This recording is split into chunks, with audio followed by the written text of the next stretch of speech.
Buongiorno a tutti i partecipanti e benvenuti all'ultimo giorno delle 3 giornate sul webinar dell'agroforestazione e la nuova architettura della PAC. Questa grande faccia che parla è la faccia di Antonello Franca, che lavoro all'Istituto per il Sistema di Produzione Animali in Ambiente Mediterraneo del CNR. Sono a Sassari, a 100 km da Nuoro, che è il luogo appunto dove si terrà la quinta conferenza dal 17 al 19 maggio del 2021. Il nostro istituto si occupa soprattutto di allevamento e cerca di sviluppare pratiche innovative per massimizzare la qualità dei sistemi silvopastorali. La sessione di oggi della webinar sono sul futuro delle politiche agroforestali ed è un grande piacere incontrarvi oggi, perché credo ci troviamo in un momento di transizione per le politiche agroforestali europee, anche se è chiaro l'emergente degli agricoltori e dei politici e dei vari stakeholder delle pratiche agroforestali. Ieri abbiamo discusso dei problemi che emergono per le domande, diciamo, delle misure agroforestali. Quindi che cosa sta succedendo? Le nuove prospettive sono in campo.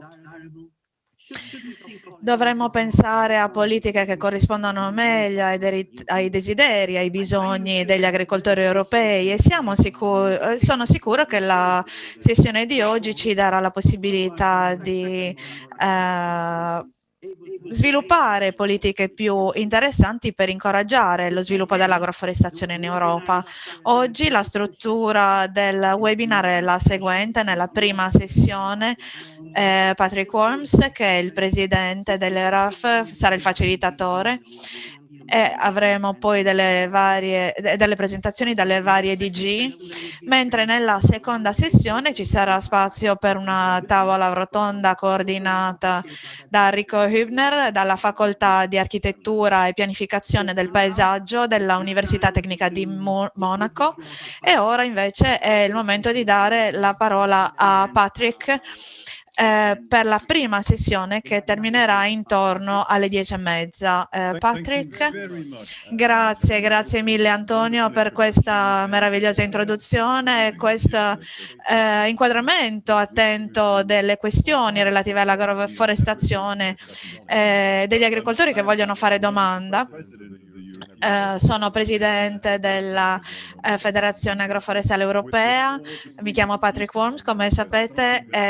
Ora iniziamo con Javier Ruiz, che è il meno istituzionale di tutti i nostri ospiti, e parlerà di come incoraggiare i proprietari terrieri ad applicare i principi dell'agroforestazione. Sarà poi seguito da Emmanuel Petelle, che non vedo ancora in linea, ma probabilmente si unirà a noi. Ma eccolo qua, buongiorno. Apri per favore il tuo video in modo che ti si possa vedere. Emanuele è un caro amico dell'agroforestazione, lo è stato per molti anni. Lavorerà in nostro favore all'interno della DG Agricoltura e condividerà con noi alcune informazioni su come il pilastro 1 può aiutare nel futuro, così come può aver fatto nel passato. Poi sentiremo Günther Wolf, e probabilmente si collegherà più tardi perché ora non lo vedo ancora. Lui fa parte della DG Ambiente Presidente e parlerà delle opportunità per l'agroforestazione nel pilastro numero 2 e infine, ma non da ultima, Christine Müller dalla DG Clima e quelli che hanno partecipato alle tavole rotonde organizzate da questa DG sull'uso della terra e cambiamenti climatici si ricorderà di quanto Cristina fosse informata su come si possono applicare queste misure. Ha una mente davvero molto rapida per cercare di trovare modi ancora più nuovi per cercare di salvare questo nostro pianeta verde. Quindi, senza ulteriori indugi, vorrei chiedere a Javier di condividere con noi le sue impressioni. Quindi credi che la PAC si stia spostando verso un futuro più sostenibile? Sì, grazie Patrick per queste parole di introduzione molto gentili. Sì, sono un po' ottimista. Forse non abbiamo un sistema perfetto, ma sicuramente vediamo dei miglioramenti rispetto alla PAC e vorrei spiegarvi come mai. Innanzitutto vorrei condividere lo schermo e vediamo se funziona adeguatamente. Adesso dovreste vedere il mio schermo, sì? Perfetto.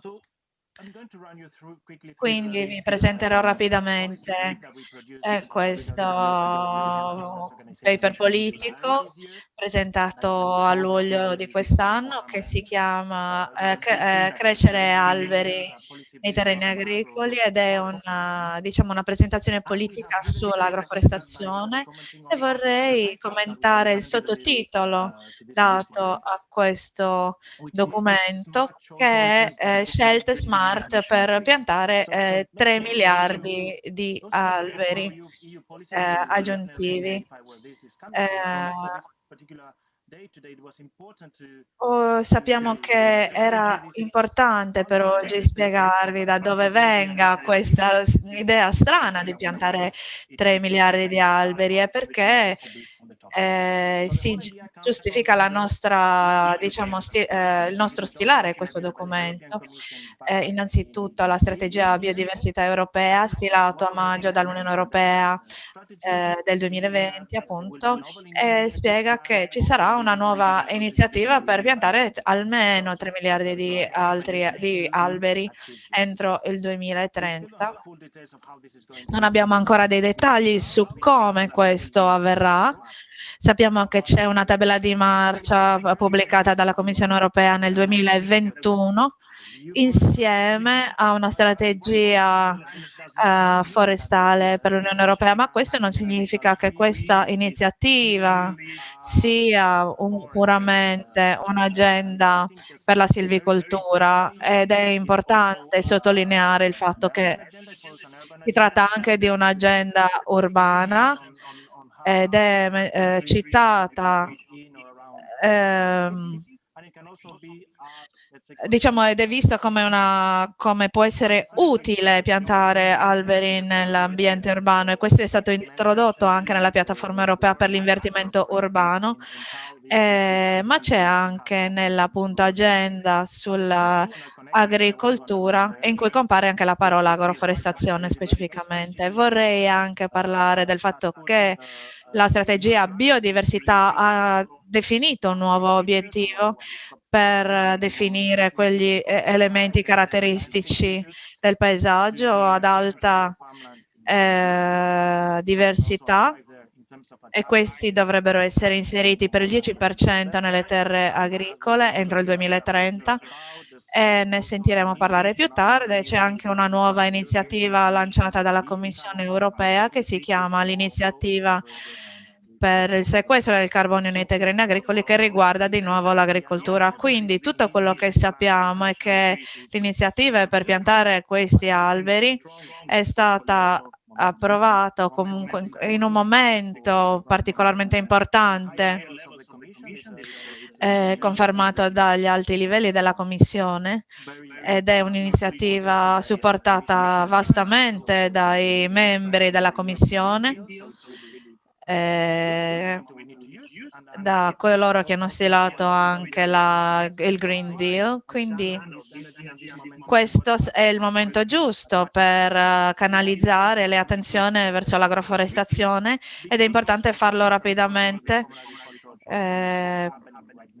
Sappiamo che c'è la riforma della CAP attualmente, della PAC, ed è importante indirizzarle bene, quindi questo vogliamo che, diciamo, l'impianto di questi alberi avvenga nei terreni agricoli, quindi questo è il momento giusto per spingere queste idee. Adesso vorrei parlare di altre cose. Stiamo firmando questo documento con l'Organizzazione dei proprietari terreni europei. Ci dà l'occasione quindi per lavorare con i proprietari terrieri, perché ci siamo trovati d'accordo sul bisogno di una maggiore agroforestazione in Europa e questo viene apprezzato anche da Bruxelles. Rispetto invece a una posizione percepita tra gli stakeholders, ma diciamo che questo è quello che vorremmo vedere come gestione in Europa. Ovviamente il nostro accordo viene all'interno di alcune condizioni e vorrei illustrarvele adesso. Una delle prime condizioni è che non stiamo parlando di imboschimento, ossia arrestare le attività agricole e quindi anche i sussidi per quella terra, ma stiamo parlando di complementarietà, non ve lo devo spiegare ovviamente, come agroforestali sapete benissimo che significa anche supportare le attività agricole e inserire più alberi nelle attività agricole, quindi non stiamo parlando di imboschimento ma di agroforestazione. Il secondo elemento molto rilevante per diciamo, raggiungere questo accordo è che dovremo guardare i vantaggi ecologici ed agronomici però congiunti e questo implica ovviamente che dobbiamo riconoscere alcuni svantaggi, quindi dobbiamo affrontare questi svantaggi e dobbiamo sottolineare quindi l'importanza per una progettazione adeguata e anche consulenza agroforestale adeguata in modo che gli agricoltori possano avere l'approccio giusto per l'inserimento di piante di alberi nelle loro terre. Credo che siamo tutti d'accordo sul fatto che ci siano state in passato degli errori e che ci sia ancora il rischio di incorrere in errori se decidiamo di piantare 3 miliardi di alberi così dal niente, quindi è importante stabilire quali specie debbano essere piantate perché in passato questo è avvenuto, bisogna scegliere i posti giusti e anche le tecniche giuste, quindi dobbiamo imparare dagli errori del passato. Non ne parliamo in questo documento politico, ma diciamo questi sono gli elementi di cui dobbiamo essere consapevoli adesso. Ci sono adesso un paio di diapositive in più, però hai solo un altro minuto. Nel documento, oltre agli elementi che vi ho mostrato, vorrei sottolineare un paio di cose. Uno, che è ovvio, stiamo parlando di crescere alberi, non di piantare alberi. Siete probabilmente d'accordo, questo è un processo a lungo termine, non significa piantarli e poi lasciarli crescere, ma significa avere una prospettiva a lungo termine in mente. La questione è che non si tratta solo di alberi, ma anche altra vegetazione, arbusti e così via. Bisogna sostenere gli agricoltori nella loro paura della complessità.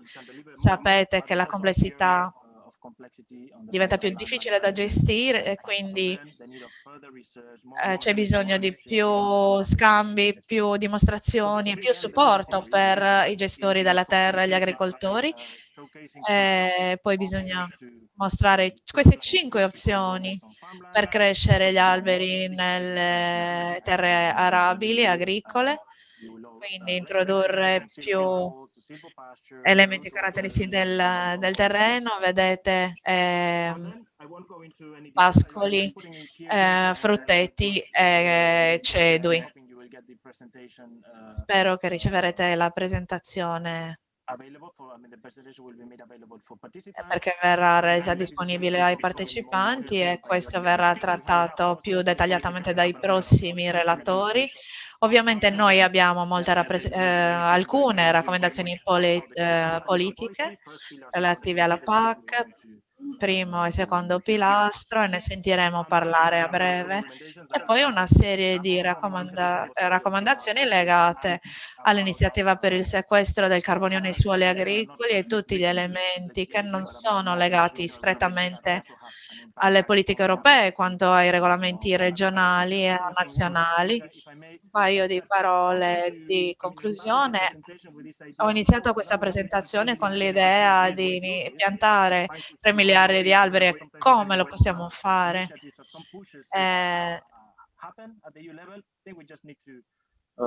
For the moment, just try to do our best using dobbiamo cercare di utilizzare gli strumenti che abbiamo, la PAC e le iniziative.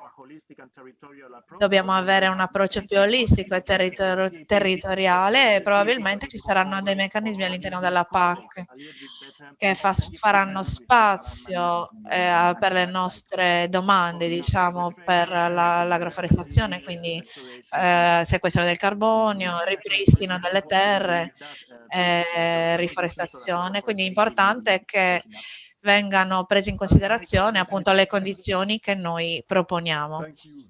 Grazie mille. Quello che mi è piaciuto dalla tua presentazione è il fatto che hai sottolineato la necessità di colmare le lacune e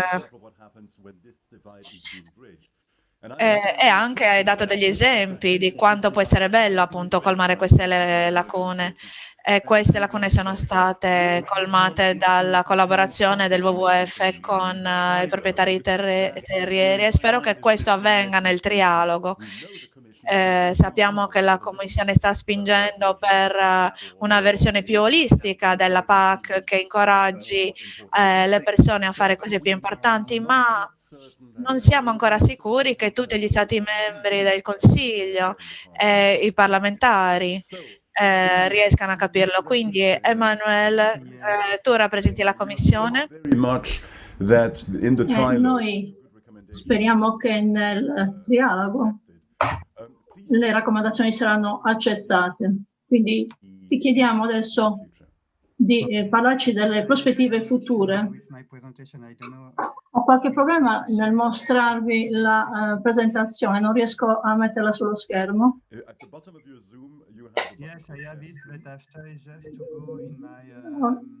Sto cercando di attivare la presentazione sullo schermo, ma non riesco a capire come devo fare. L'abbiamo fatto prima? I push the button, but after I don't know how to go in my. Ho premuto il pulsante, però poi non so come entrare nella mia applicazione. Hai 2 schermi o uno? Je dois aller chercher ma présentation. Là. Non. Je l'ai pas. Non, c'est pas là. C'est là, j'ai ouvert. Est-ce que ma présentation est dans Outlook? Sometimes, if I may help, sometimes, Emmanuel, sometimes the problem is that you have too many screens open. Penso che il problema sia che ci sono troppi schermi aperti. Forse prima devo aprire la presentazione. Maybe it would be better, yes. Because okay. I will manage.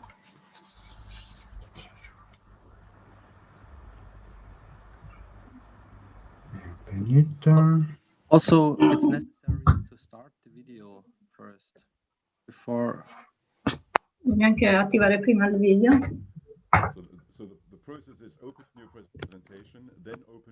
Quindi crei la presentazione, poi il video in Zoom, poi condividi schermo.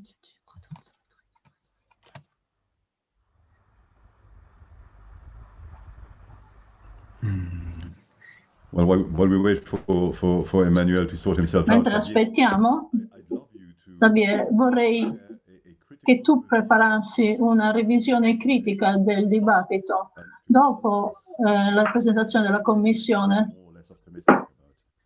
per sapere se la tua visione del futuro è più o meno ottimista. Vedete il mio schermo? Sì.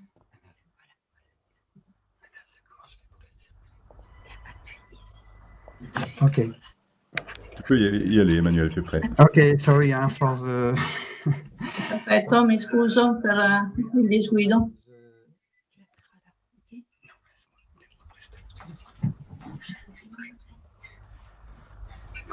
Ça marche pas, Pour avancer d'un slide à l'autre, tu dois aller avec ta souris dans l'écran où est la présa. Donne-moi.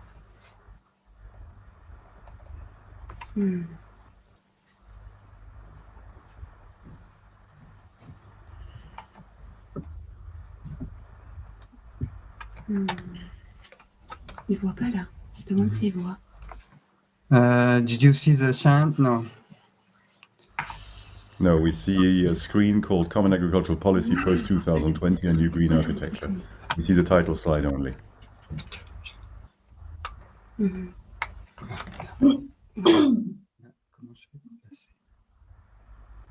Appuie 2 fois. Appuie 2 fois. Appuie ici.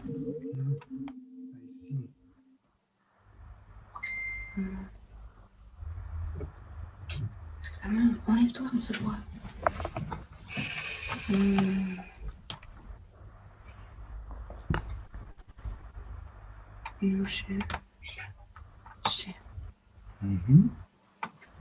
Demande s'il voit ou pas.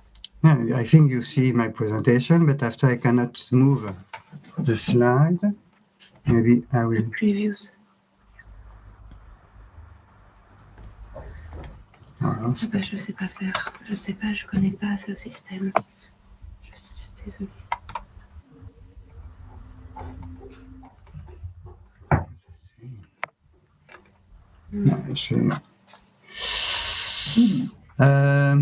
It's difficult to move the slide for me.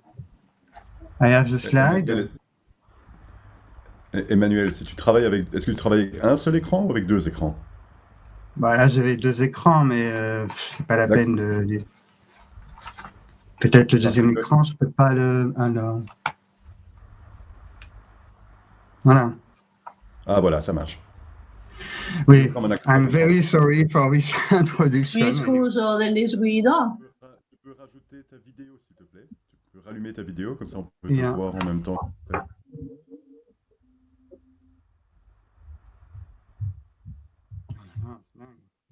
C'est un peu long. Voilà.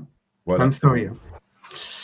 Donc, I will start by the presentation of the new CAP proposal. Vi parlerò adesso della proposta della nuova PAC, che è attualmente in corso di negoziazione.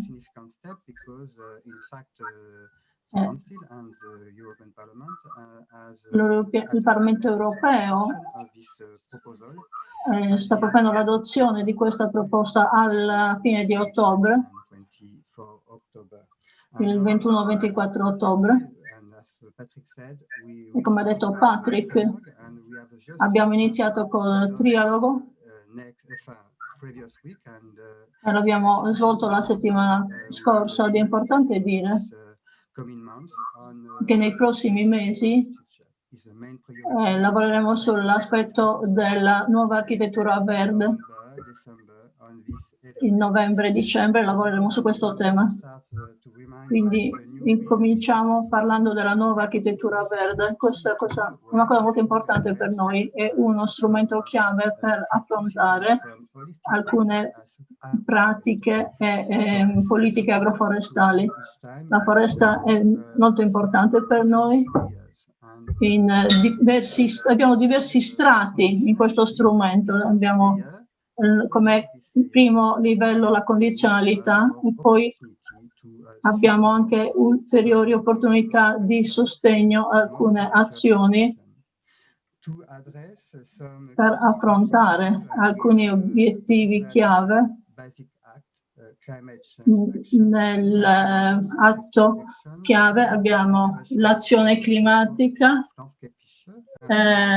quindi contro i cambiamenti climatici, la protezione delle risorse naturali e il mantenimento del paesaggio e della biodiversità. Abbiamo le condizionalità, una nuova condizionalità potenziata, ma anche nuove opportunità, perché avremo un pacchetto all'interno del pilastro 1 che rappresenta l'80% del budget della PAC, quindi ci sarà un sostegno per gli agricoltori all'interno del pilastro 1. Avremo alcuni finanziamenti per quei agricoltori che vanno oltre le condizionalità, che superano le condizionalità. E quindi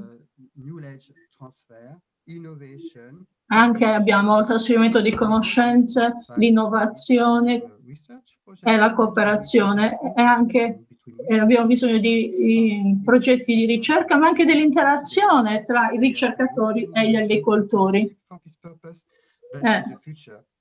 Questo è il futuro. È molto importante potenziare anche l'innovazione, la ricerca e lo sviluppo. E questo approccio globale ci darà uno strumento legale, ma anche giuridico, ma anche un quadro tecnico e ambientale.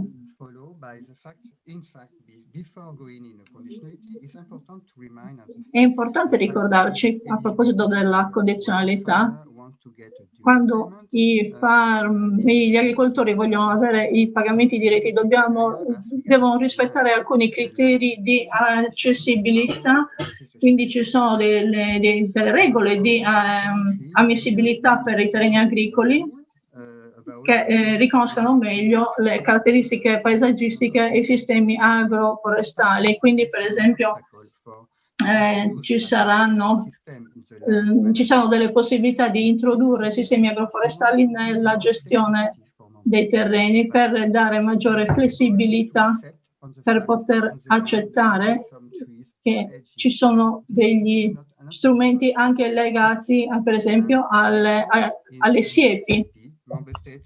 E noi speriamo di poter considerare diverse tipologie di gestione dei terreni e includere appunto i sistemi agroforestali.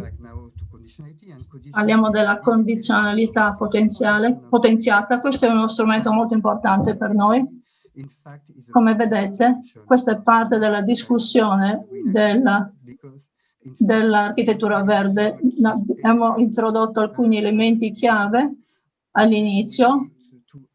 Dobbiamo avere alcuni pagamenti base che possono essere dati a tutti gli agricoltori, ma insisto sul fatto che in questo elenco di GAEC abbiamo introdotto anche il GAEC 9, il cui elemento chiave è quello di potenziare la biodiversità. Quindi GAEC 9 è relativo alla protezione del paesaggio esistente e vogliamo introdurre nel GAEC 9 le aree di focus ecologico.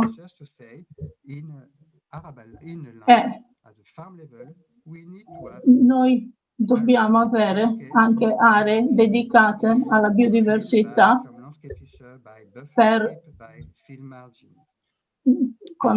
anche con margini. Noi prevediamo di avere una percentuale minima che sia fissata a livello regionale,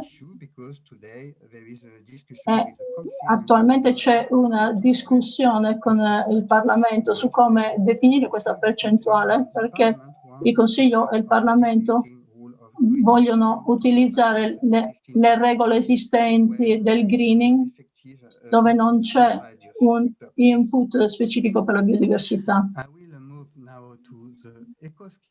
Parliamo adesso dell'EcoScheme e facciamo un confronto col pilastro 2, perché gli schemi ecologici non sono completamente nuovi. C'è supporto anche nel pilastro 2 e quindi si tratta di elemento complementare tra il pilastro 1 e il pilastro 2. Nel pilastro 2 abbiamo attualmente degli impegni contrattuali multiannuali, mentre nell'ecoschema sotto il pilastro 1 avremo degli impegni annuali o anche multiannuali e non contrattuali. C'è un elemento di cofinanziamento e sarà obbligatorio per gli Stati membri, ma volontario per gli agricoltori, così come nei ecoschemi stiamo parlando del pilastro 1,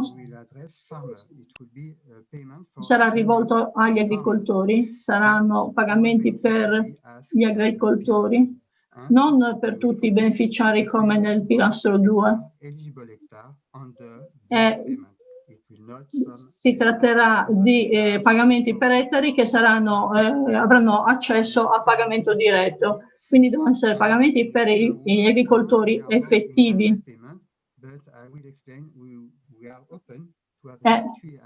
Siamo aperti a questi pagamenti nel contesto degli ecoschemi.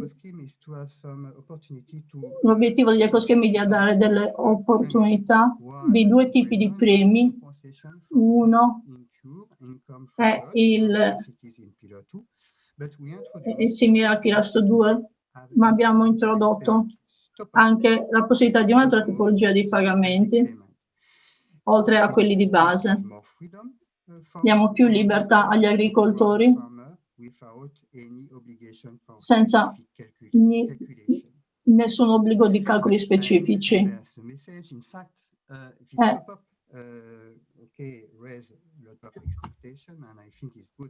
Penso che questo darà alcune opportunità, ma dobbiamo rispettare la classificazione dei pagamenti, dobbiamo evitare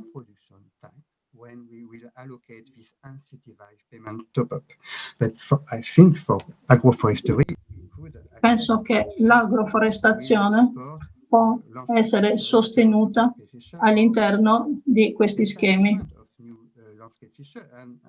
Quindi anche la realizzazione di nuove caratteristiche paesaggistiche, di nuovi elementi paesaggistici. Noi dovremo avere una complementarità tra i due schemi, quindi tra il pilastro 1 e il pilastro 2. Parliamo adesso del quadro. A maggio rivedremo entrambe le strategie, una sulla biodiversità e l'altra dalla fattoria alla tavola. Vogliamo rafforzare gli obiettivi di produzione alimentare sostenibile e promuovere e incoraggiare gli Stati membri a ridurre. Quindi abbiamo un obiettivo chiaro da realizzare entro il 2030, di ridurre l'uso dei pesticidi chimici del 50%, ridurre la perdita di nutrienti, ridurre la commercializzazione di antimicrobici e raggiungere il 25% di coltivazione biologica.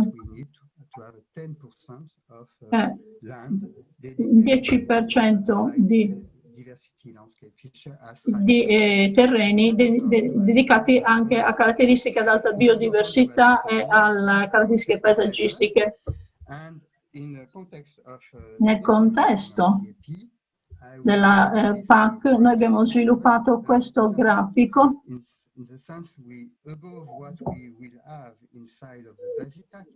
Cosa avremo all'interno dell'atto di base? Come pianificare la nuova PAC? Per noi era importante avere un piano strategico.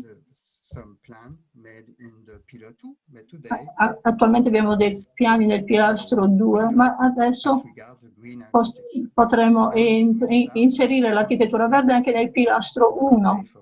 Quindi abbiamo iniziato con l'analisi SWOT per identificare quali sono i bisogni, dove dirigere le azioni per la biodiversità anche a livello di territori, e identificare quindi delle priorità, e poi dovremo capire dove agire a livello di interventi, quindi una strategia di interventi.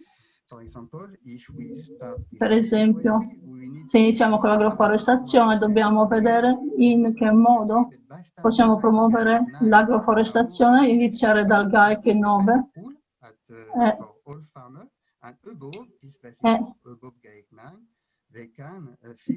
e quindi definire degli standard per i GAEC e definire delle percentuali aggiuntive e pianificare gli interventi, quindi selezionare gli interventi e gli stanziamenti finanziari.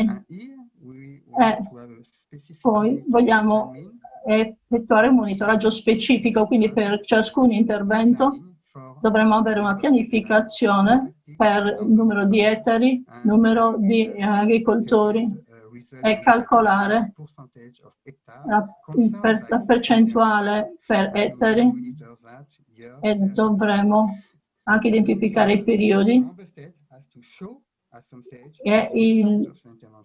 e l'agricoltore deve anche mostrare l'impatto degli interventi, in che modo appunto gli interventi rispondono agli obiettivi. All'interno della PAC noi dobbiamo anche vedere come affrontare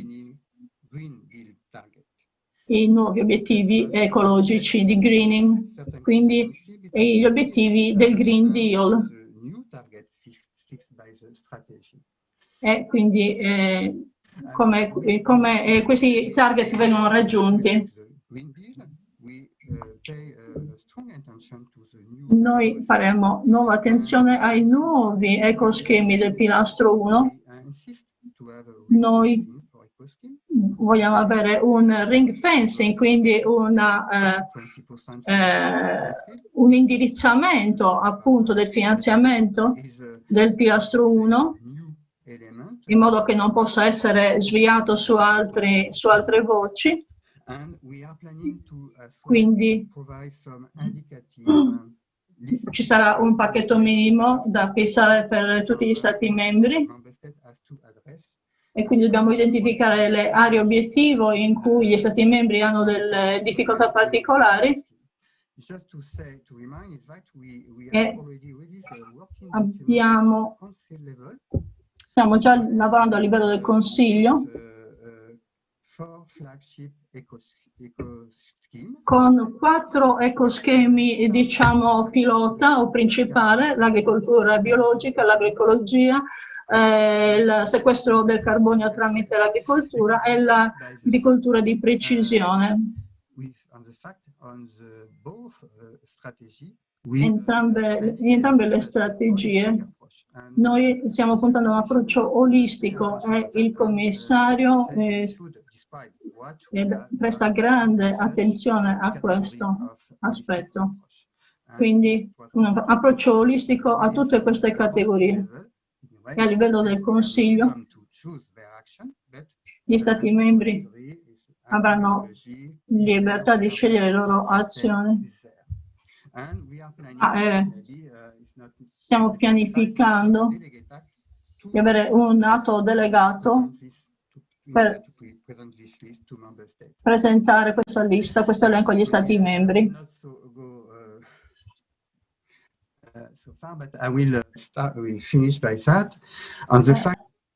even there is some discussion on the Ci basic. sono delle discussioni anche all'interno dell'atto di base.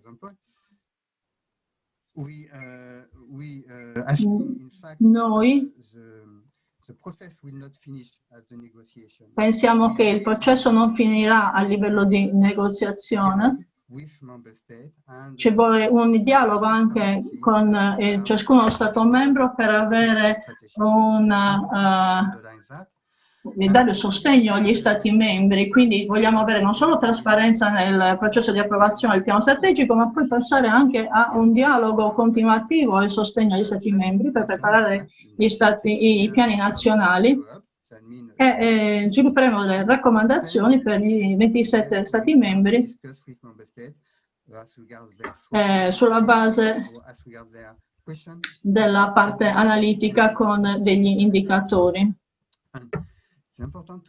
E poi è importante che noi alla fine dell'anno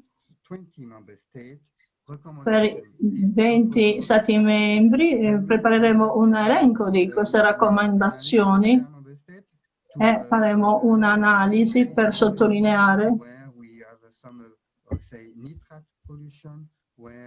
dove ci sono, quali sono i bisogni, come i problemi per quanto riguarda le emissioni di ammoniaca o altre tipologie di problemi, quindi sottolineeremo i problemi nelle nostre raccomandazioni e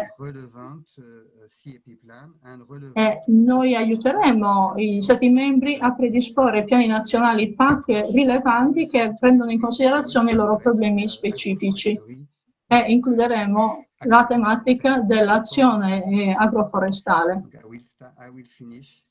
Concludo qui. Molte grazie Emanuele.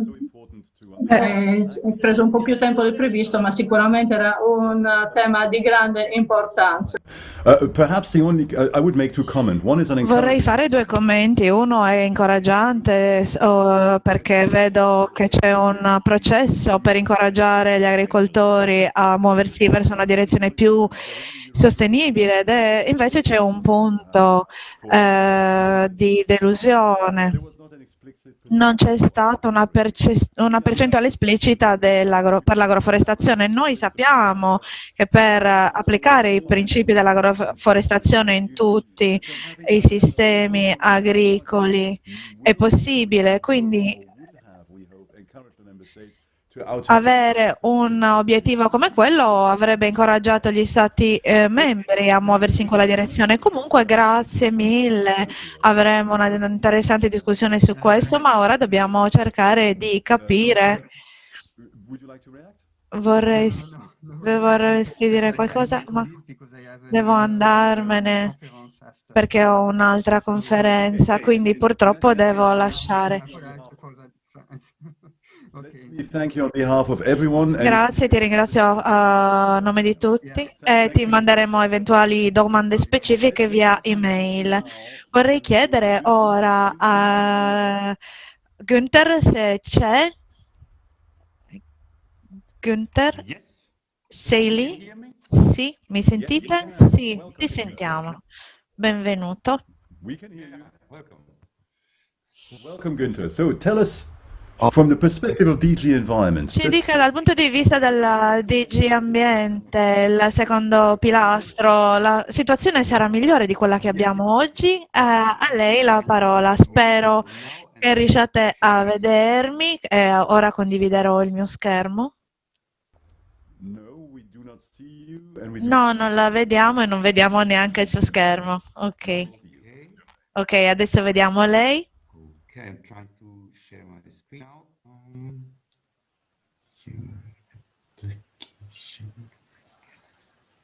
Okay, share. So, yeah. Start. Okay. So you still don't see my screen, I suppose, or? Non riuscite ancora a vedere il mio schermo. Ok, adesso sì, vediamo la sua presentazione. Yeah. Okay, very good. So we'll start.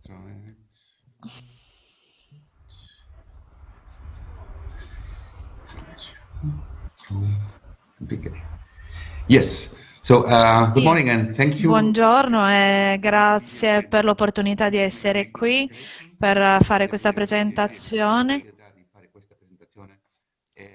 Auguri per l'anno forestale in Sardegna.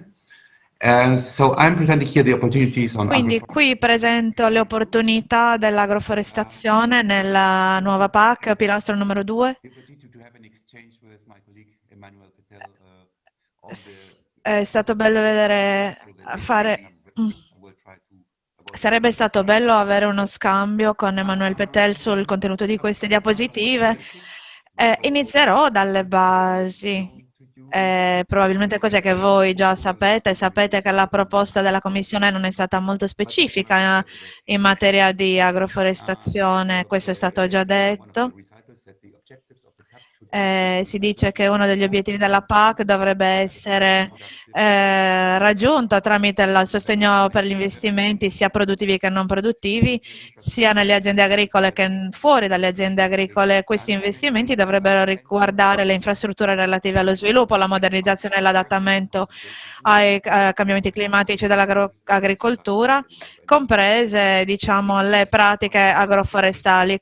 Questo viene menzionato in uno degli obiettivi, ma rimane molto vago su quello che può essere fatto con l'agroforestazione. Talvolta può essere un'opportunità proprio perché non ci sono molte limitazioni rispetto a quello che si può fare, ma i limiti relativi alla densità.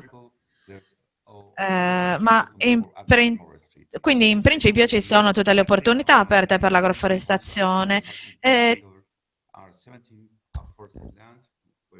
C'è anche una menzione nell'allegato 1 di aree per l'imboschimento e la creazione di aree boschive, compresa l'agroforestazione. Quindi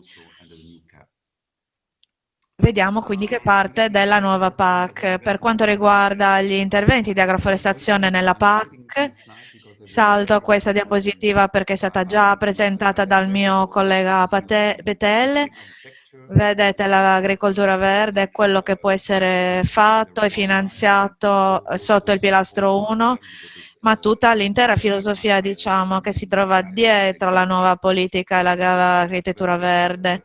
Quindi sarò breve per quanto riguarda gli interventi di agroforestazione nel pilastro numero 2, invece abbiamo la misura per i cambiamenti climatici e abbiamo finanziamenti per l'impianto e la manutenzione dei sistemi dell'agroforestazione che possono essere finanziati sia nel pilastro 1 che pilastro 2. Ci sono le possibilità di nuovi regimi ecologici, che è una buona opportunità, molto interessante, perché ci saranno più fondi disponibili che possono essere messi in campo, come ha spiegato il mio collega. Il pilastro 1 comprende l'80% dei fondi della PAC, mentre il pilastro 2, che è quello lo sviluppo rurale tradizionale e anche quello che finanzia l'agroforestazione, copre solo il 30%. Quindi se utilizziamo fondi sufficienti nella pilastro 1 grazie alle discussioni promettenti con il Consiglio e il Parlamento, è possibile avere finanziamenti interessanti nella pilastro 1 che possono essere integrati con i finanziamenti già finanziati dal pilastro 2. Il quadro di questi interventi per l'agroforestazione ora dipendono molto dai piani strategici della PAC che devono essere stilati dagli Stati membri, e c'è molto spazio perché gli Stati membri appunto devono decidere, ma non ci sono delle allocazioni specifiche. Questo significa che in passato tutte queste misure nel capitolo 1, capitolo 2, capitolo 8 riguardavano la silvicoltura E poi la misura 8.2 che riguardava il finanziamento dell'agroforestazione, quindi avevamo un quadro molto chiaro che adesso invece non è presente, e tuttavia ci aspettiamo che gli Stati membri e i piani strategici della PAC abbiano la stessa logica e quindi ci sia un po' di spazio per stabilire le intestazioni delle sezioni, ma le opzioni più o meno sono le stesse. Quindi, come ho detto, non ci sono allocazioni per interventi specifici sotto il pilastro 2, ma ci sono delle allocazioni per interventi ambientali del 30% che rappresenta un miglioramento rispetto alla PAC attuale, perché il 30% non include aree con limiti naturali, quindi aree che soffrono di problemi specifici, normalmente le aree montuose, ma attualmente anche le aree non montuose, con aree con pendi molto ripidi, non molto adatte per l'agricoltura, e sotto il pilastro 2 ci sono possibilità di diciamo, pagamenti. Quindi questo è il motivo per cui pensiamo che questi interventi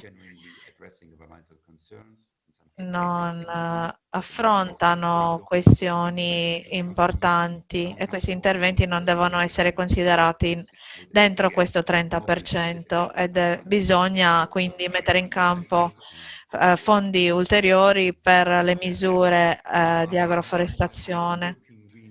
Ho messo una diapositiva sul Green Deal europeo che rappresenta delle opportunità importanti, ma le salterò perché il mio collega ne ha già parlato. Ha già parlato delle linee rilevanti. Qui abbiamo gli obiettivi specifici della strategia dal produttore al consumatore, la Farm to Fork, che affronta una serie di preoccupazioni per l'intera filiera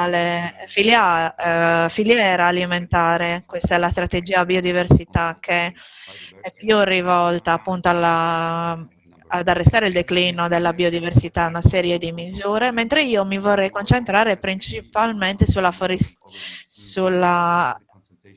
strategia per la silvicoltura,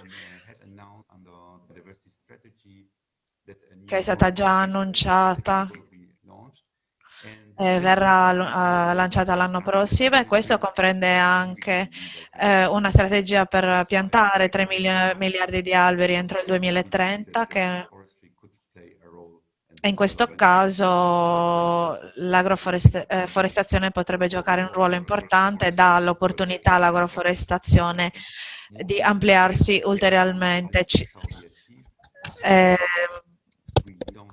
Non ci aspettiamo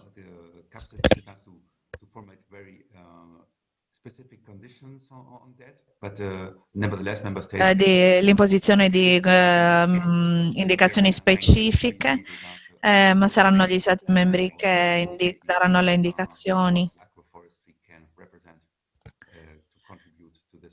È il modo in cui l'agroforestazione può contribuire al raggiungimento di questo obiettivo. Quindi, raggiungendo delle conclusioni, sapete meglio di me quali sono i vantaggi dell'agroforestazione per l'ambiente, ed è questo anche perché è una delle pratiche raccomandate dalla Commissione nella sua bozza di legislazione, ma anche nel Green Deal. Quindi noi crediamo che ci possa essere un grande contributo dell'agroforestazione per il raggiungimento dei nuovi obiettivi della Green Deal e della PAC. La PAC dà molte opportunità per il supporto dell'agroforestazione. Il vantaggio è che abbiamo le misure anche sotto il pilastro 1, cioè i regimi ecologici, oltre alle opportunità offerte già dal pilastro 2. L'agroforestazione viene menzionata esplicitamente nel regolamento del piano strategico della PAC in bozza, e questa è una delle pratiche da sostenere, anche i regimi ecologici, come ho già detto, si danno anche, diciamo, delle possibilità agli Stati membri di, diciamo, area di intervento, area di azione, di movimento. Queste sono le altre conclusioni. C'è un po' un potenziale per l'agroforestazione, che è quello di cercare che il piano strategico della PAC affronti l'agroforestazione e includa misure sufficienti per sfruttare questo potenziale offerto dall'agroforestazione. Come raggiungerle? Bisogna identificare le raccomandazioni, quindi identificare misure adatte a seconda del contesto nazionale, gli Stati membri. Le misure per gli Stati membri sono già sviluppate ed è possibile sfruttare le misure della PAC in altri casi. Queste misure possono essere migliorate, però il settore deve identificare le misure e proporre gli interventi agli Stati membri, perché saranno gli Stati membri che devono fare i piani strategici che sono adesso in fase di redazione. Quindi contattate, bisogna cercare di contattare, quindi appunto rivolgete i vostri contatti nei ministeri e nelle strutture degli Stati membri per cercare di fare pressione, spiegare loro come integrare l'agroforestazione nei piani strategici della PAC, e quindi bisogna instaurare un dialogo con gli stakeholder e le autorità, perché questo è il momento giusto per fare delle raccomandazioni. Quindi con questo concludo la mia presentazione. Vi ringrazio per l'attenzione. Credo che Emmanuel Petella abbia menzionato il dialogo strutturato con gli Stati membri. Abbiamo già dei documenti in preparazione per la PAC e in alcuni casi anche delle idee di piani vengono già scambiate. Quindi abbiamo delle preoccupazioni relativamente al Green Deal, perché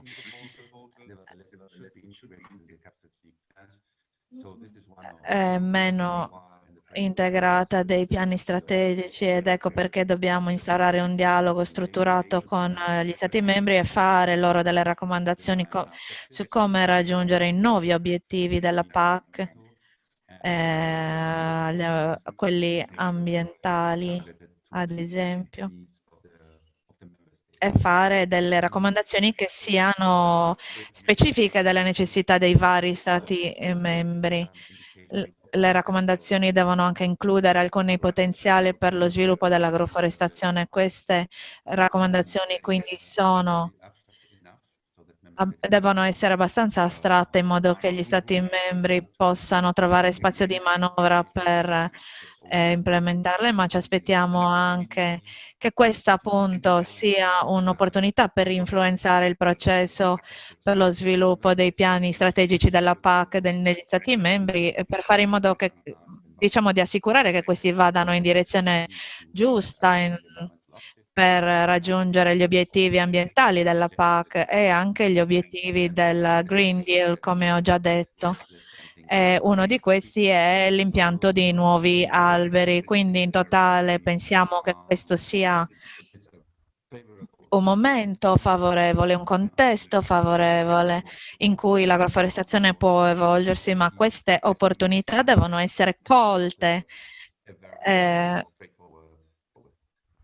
non è un percorso sicuramente diretto e facile, quindi la chiudo qua. Grazie per la vostra attenzione, sono aperto alle domande.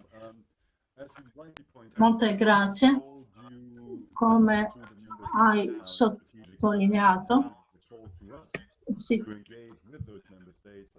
è importante coinvolgere gli Stati membri e aiutarli a sviluppare piani strategici che sfruttano tutte le opportunità. È anche sottolineato che l'attuale strategia Farm to Fork e Green Deal non sono riflesse in tutte le proposte di riforma della PAC attualmente discusse nel trialogo.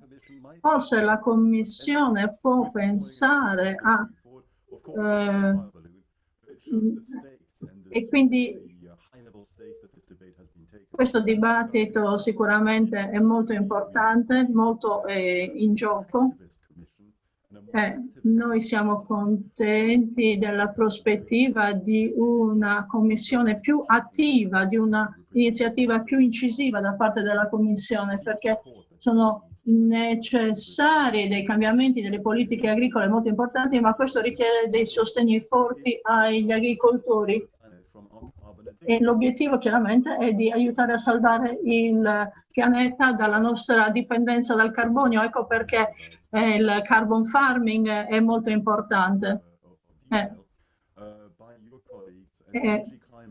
I vostri colleghi della DG Clima stanno lavorando ad alto livello di dettaglio e quindi sono molto contenta adesso che possiamo sentire il contributo di Christine Müller della DG Clima, che ci parlerà appunto dell'agroforestazione come opportunità di carbon farming, di agricoltura a sequestro di carbonio.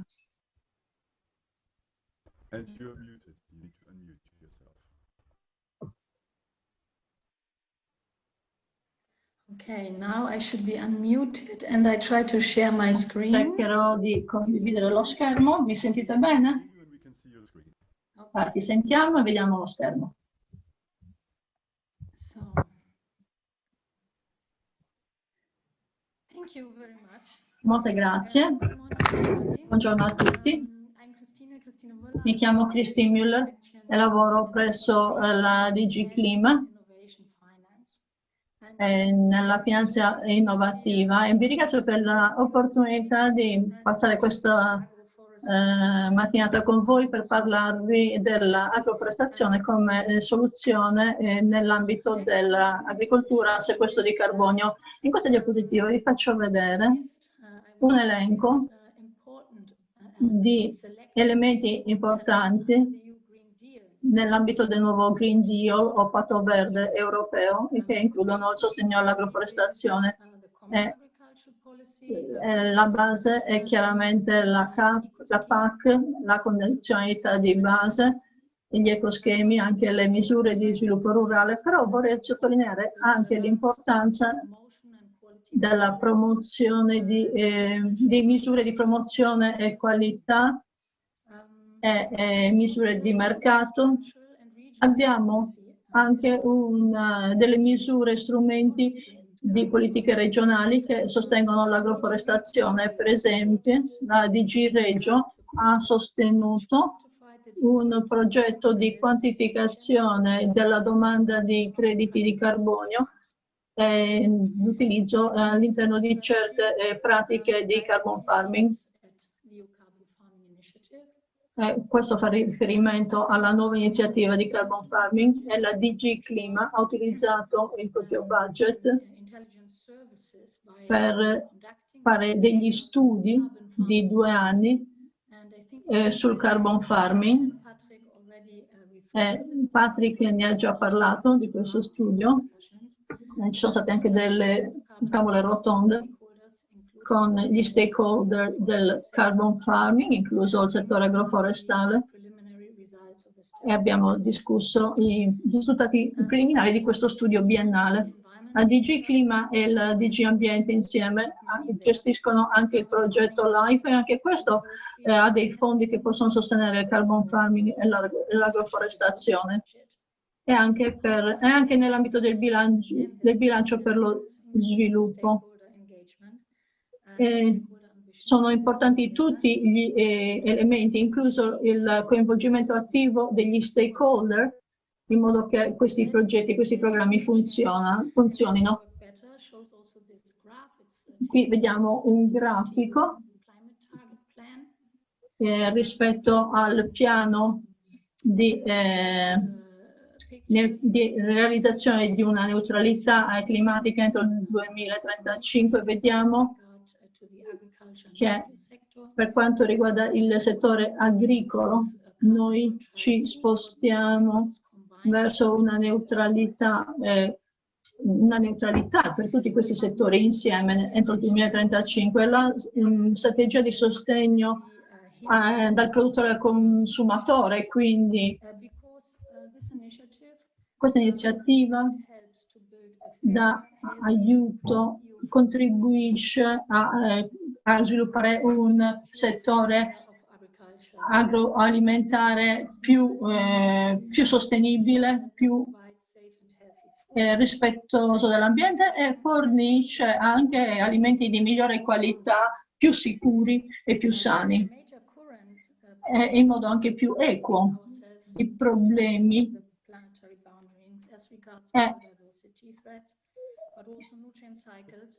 e dobbiamo anche lavorare sul ciclo dei nutrienti.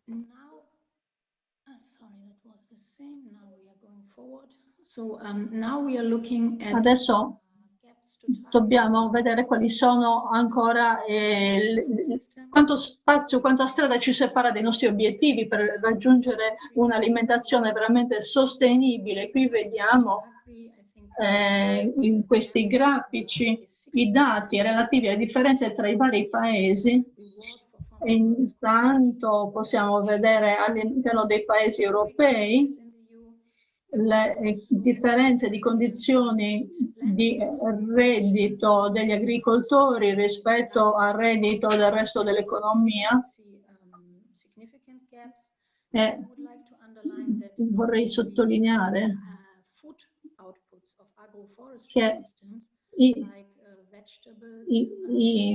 output dei sistemi agroforestali come i prodotti vegetali, frutta, noci, non sono ancora inclusi in questi dati sugli alimenti. C'è una ambizione che è stata indicata nel piano per il 2030 e per quanto riguarda l'assorbimento del carbonio entro il 2035 dovrebbe aumentare significativamente di vari milioni di tonnellate. Quando parliamo dell'assorbimento del carbonio nei terreni, nell'agricoltura, abbiamo un piano d'azione per l'economia circolare della Commissione che entro il 2023 emanerà delle regole di certificazione per la quantificazione appunto dell'assorbimento del carbonio da parte dell'agricoltura.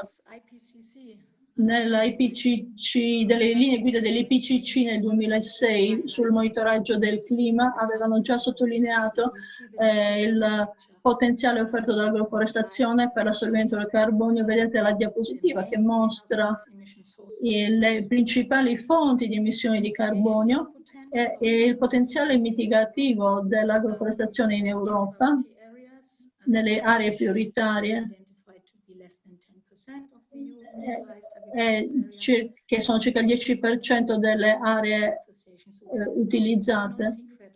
Sono state identificate queste opportunità tra l'8 e 235 MT di CO2 per anno a seconda delle soluzioni concrete applicate. Questi sono dati che conoscete bene e io spero che la conferenza di oggi ci aiuterà a dare dei contributi più precisi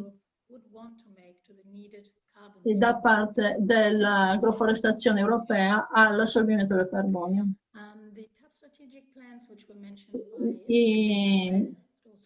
Emanuele ci ha parlato dei sussidi della PAC che dovrebbero aiutare a misurare meglio il potenziale dell'agroforestazione di assorbimento del carbonio grazie agli indicatori.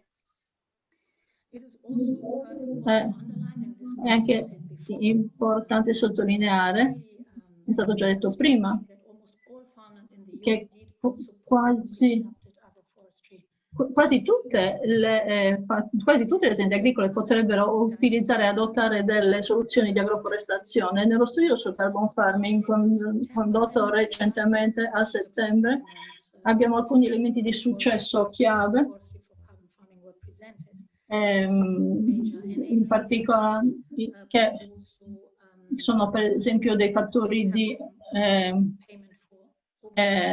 i fattori tecnici di supporto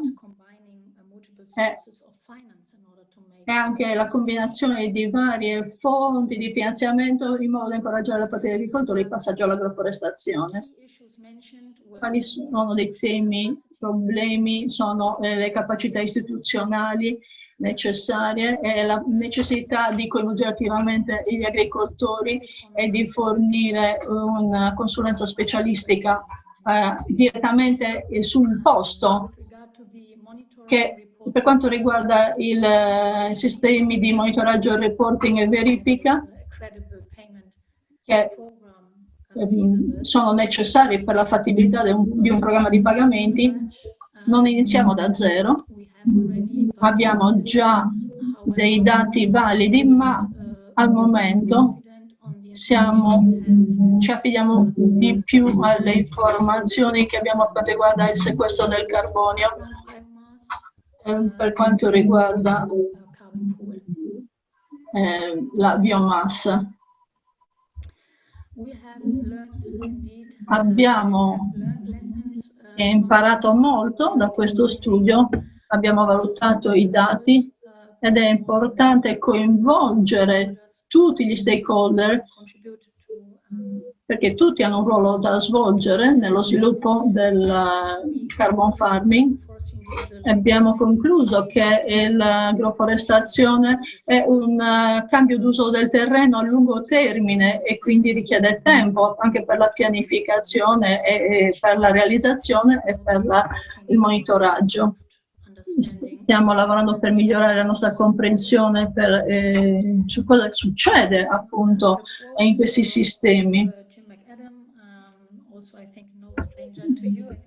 E penso che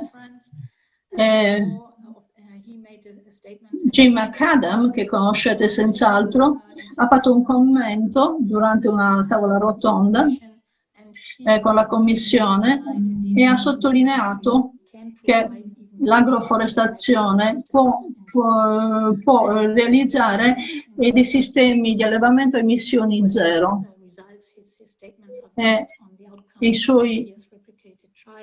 I suoi commenti sono basati sui risultati di uno studio a lungo termine di confronto appunto tra l'allevamento tradizionale e quello agroforestale.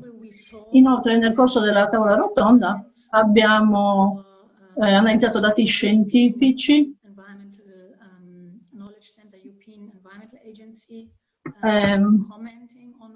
lo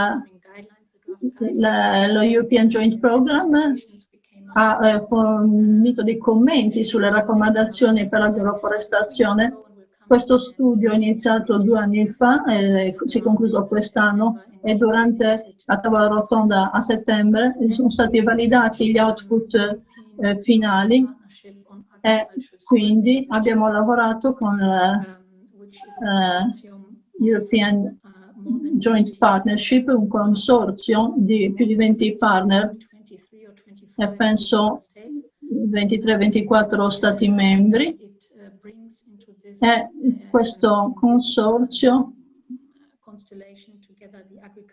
riunisce gli istituti di ricerca sui suoli agricoli e questo consesso scientifico di alto livello è stato in grado di discutere appunto i dati scientifici e i commenti sono stati molto positivi sul potenziale dell'agroforestazione, che è stato confermato da questi studi. Tuttavia, le efficienze attuali non sono ancora ottimali, quindi si è parlato anche delle aree di miglioramento. Quindi noi siamo stati anche molto contenti di sentire l'impegno della European Joint Partnership di lavorare per migliorare anche gli output dell'agroforestazione. Hanno fatto un impegno per sviluppare nei prossimi anni la conoscenza è basata su dati scientifici sul potenziale di sequestro del carbonio dell'agroforestazione.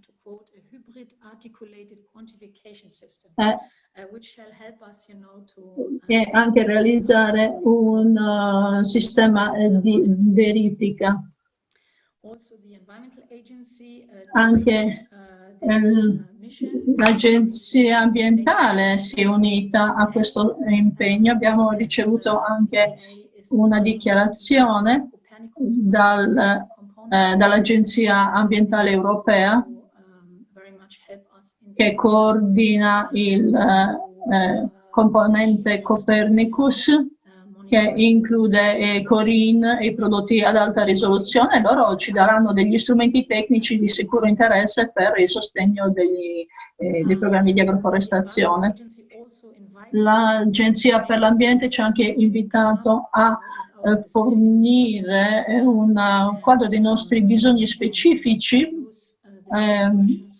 e utilizzando le raccomandazioni di studi di fattibilità già realizzati, e questo è ciò che vogliamo fare. Quindi adesso passiamo alla prossima fase del carbon farming. Noi faremo in tutta Europa degli studi pilota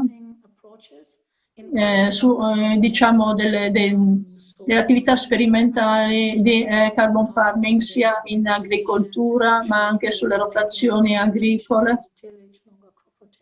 riducendo le arature, l'aratura del terreno, utilizzando e anche incorporando l'allevamento e il pascolo, e noi cerchiamo di muoverci verso sistemi agricoli e di allevamento a zero emissioni. Vogliamo anche pilotare azioni di agroforestazione anche sulle torbiere.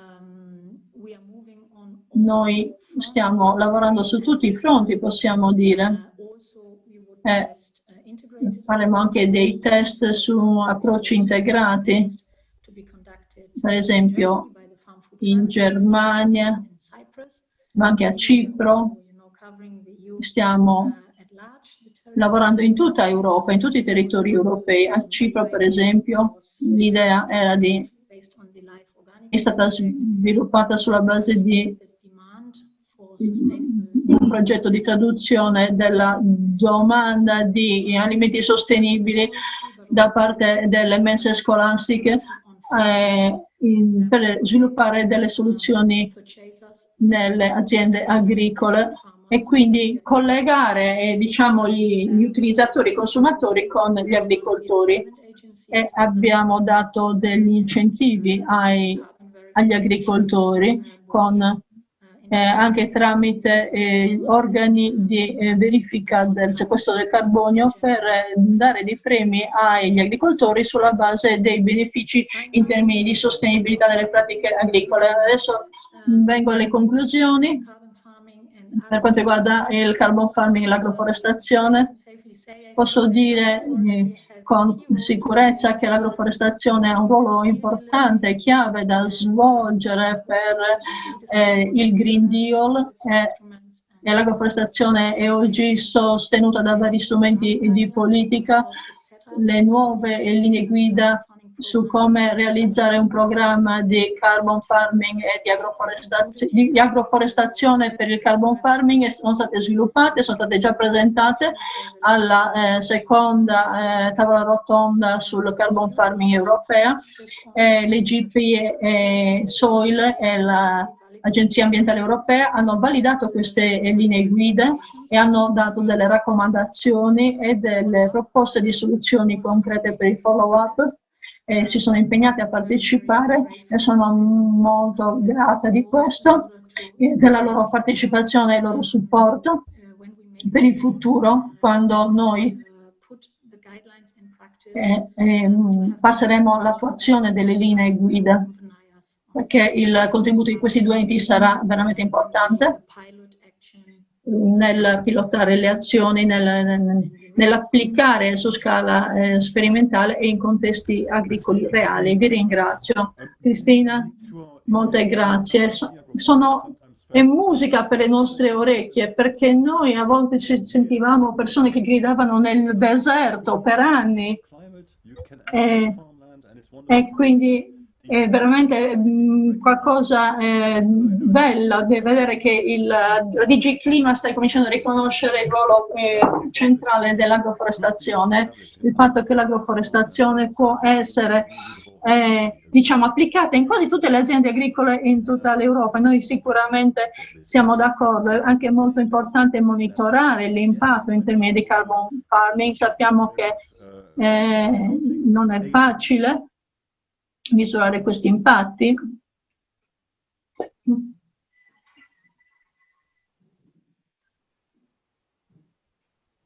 Probably we have lost Patrick.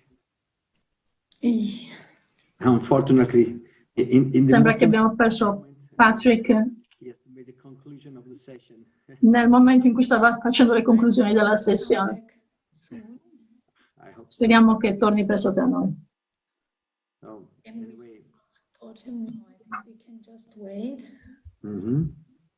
We can just wait for a minute, some minutes.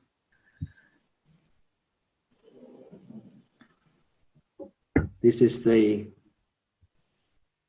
unlucky moment due to irregular connections.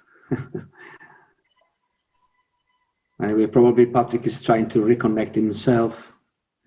Abbiamo perso il collegamento con Patrick Worms, stiamo aspettando che si ricolleghi. Yeah. There, I see.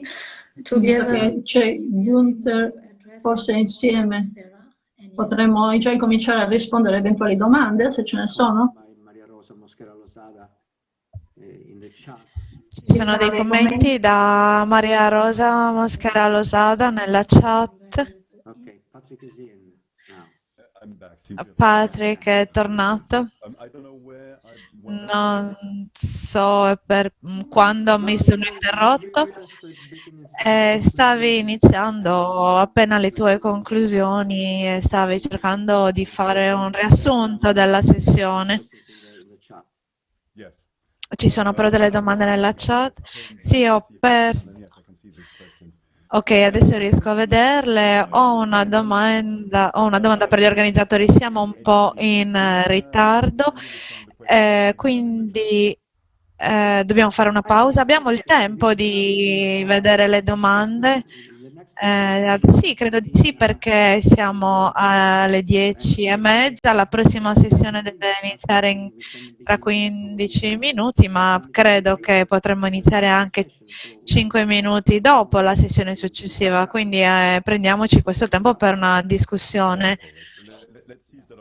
Quindi sì, prendiamo questa opportunità, direi che possiamo prendere 7 minuti per la discussione, perché le persone poi davvero hanno bisogno della pausa, hanno la testa quadrata dalle cuffie, e quindi sì, la Commissione riconosce l'importanza dell'agroforestazione, ma sta solo toccando l'acqua, non sta saltando nella piscina.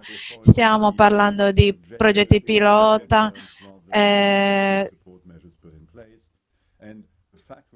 il fatto rimane che oggi una piccola percentuale della ricerca è rivolta all'agroforestazione, anche se sappiamo che è un passo difficile per gli agricoltori, quindi inizierò con le domande che posso vedere, che vedo qua nella chat.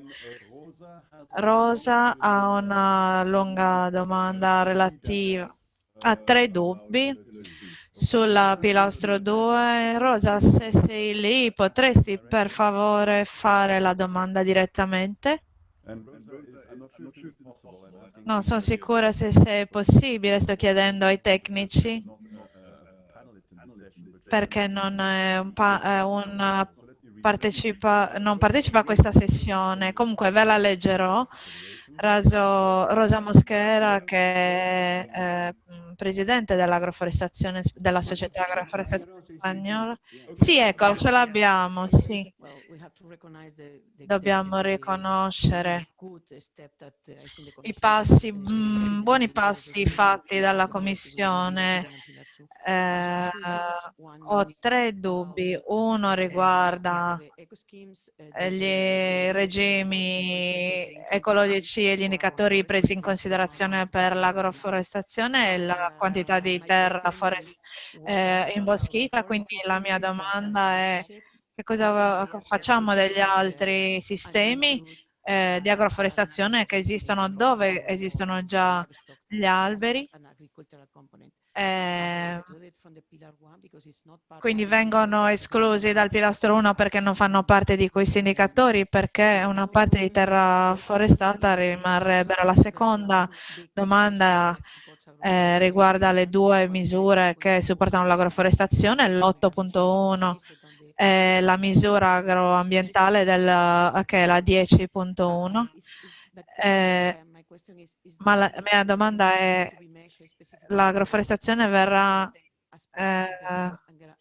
misurata per gli Stati membri come parte della misura agroambientale? E la terza domanda riguarda l'ammissibilità, la possibilità della perdita di ammissibilità se le misure vengono implementate nel pilastro 2. Questo è importante per gli agricoltori. E infine mi piace l'idea che ha menzionato Cristina quando ha detto che l'agroforestazione deve essere presa in considerazione a lungo termine. Quindi la mia domanda è: che cosa di cui ha bisogno l'Europa? Abbiamo bisogno di un'agenzia o di una strategia agroforestale europea,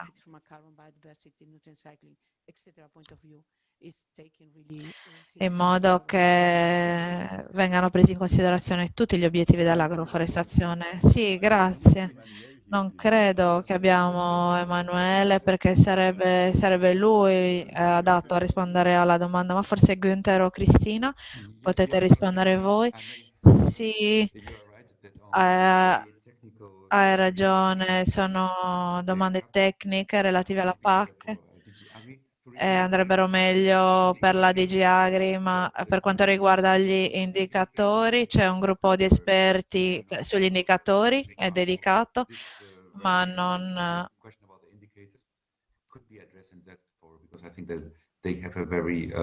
Purtroppo questa domanda non può essere affrontata da loro, perché la domanda riguarda se sono fatti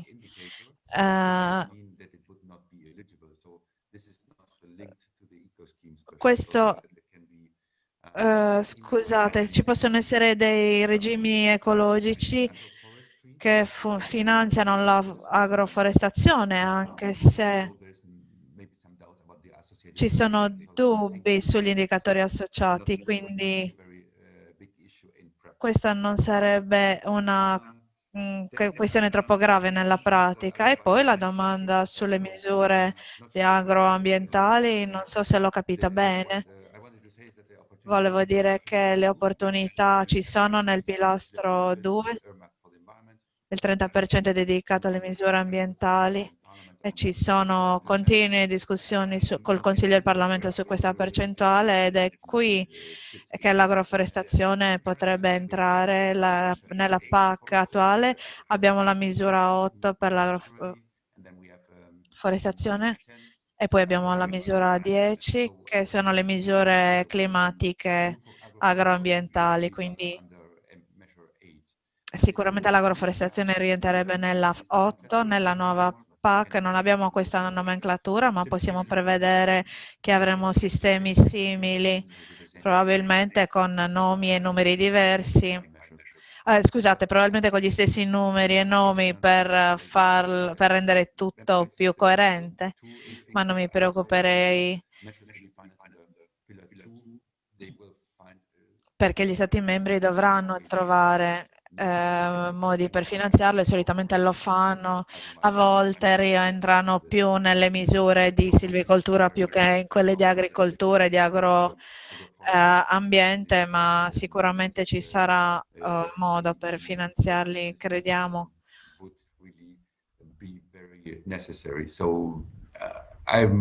I would be more relaxed about Diciamo che non mi preoccuperei molto della nomenclatura. E poi l'ultima domanda, no, sull'ammissibilità, non so se l'ho capita bene. Forse ti stai riferendo a quello che può essere, che si qualifica come agroforestazione per essere finanziato come PAC, e questo deve essere definito a livello nazionale. E questo quindi rientra nel campo degli Stati membri, se ho capito la domanda in maniera giusta. Javier, ho detto all'inizio che ti avrei parlato e ringraziato sulla prospettiva per quanto riguarda quello che abbiamo sentito dalla Commissione. Vorrei parlare dell'ammissibilità della terra per i sussidi della PAC, che è uno degli aspetti in cui le cose possono migliorare con questa PAC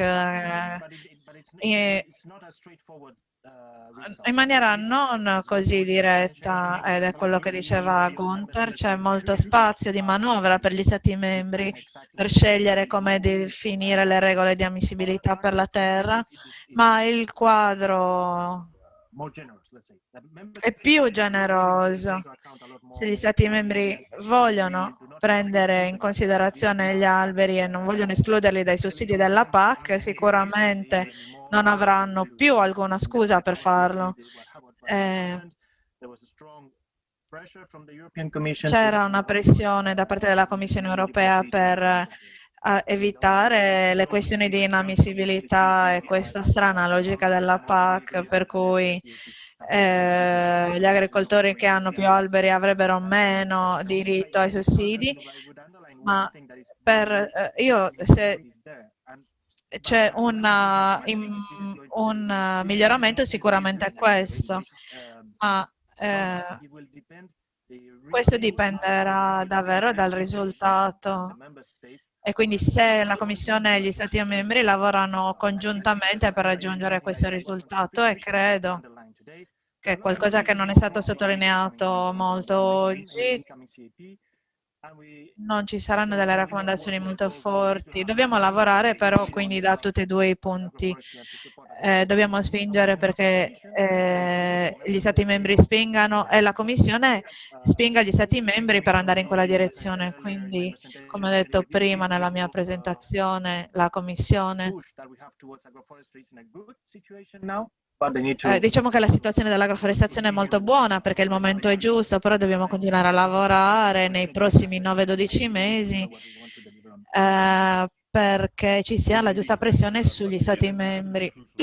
Questo è un punto cruciale. Vorrei ricordare ai colleghi della Commissione di andare a parlare con gli Stati membri e dire che l'agroforestazione è una scienza quasi senza fondi, perché la federazione non ha staff, siamo tutti volontari e i membri di questi paesi sono accademici o agricoltori, sono tutti volontari, quindi è fondamentale che il lavoro che hai fatto, Javier, per coinvolgere i proprietari terrieri sia replicato a livello di Stati membri in collaborazione con le associazioni locali di agroforestazione, perché quello che riusciamo a fare quando parliamo con i ministri è che spesso incontriamo persone che non sanno il potenziale dell'agroforestazione e vogliono imparare, e non ci troviamo quindi davanti ai muri. Quindi bisogna parlare con i nostri amici alla Commissione e continuare a farlo, cercare di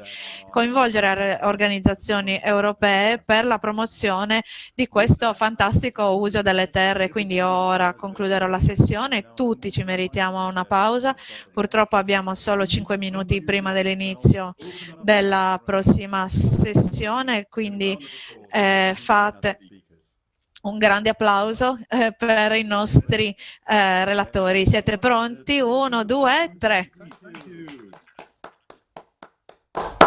Thank you very much, Patrick.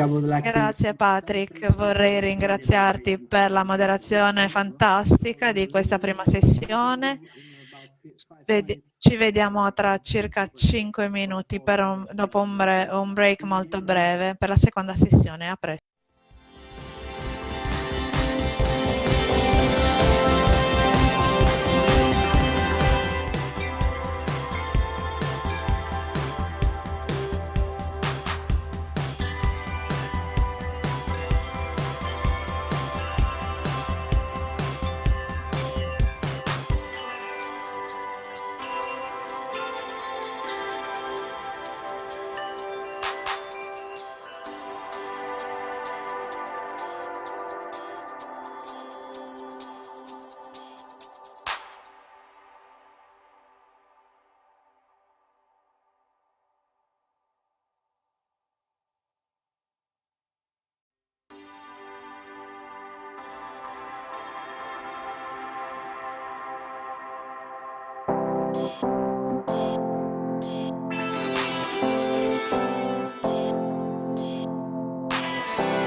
Hello again, everybody.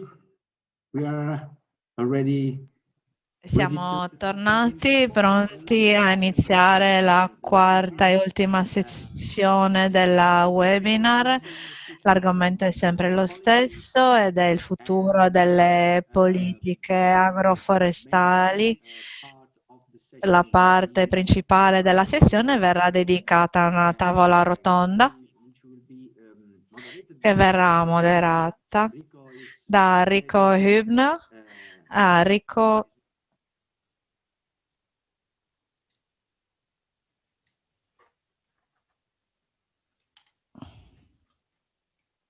Scusate, è sparito l'audio.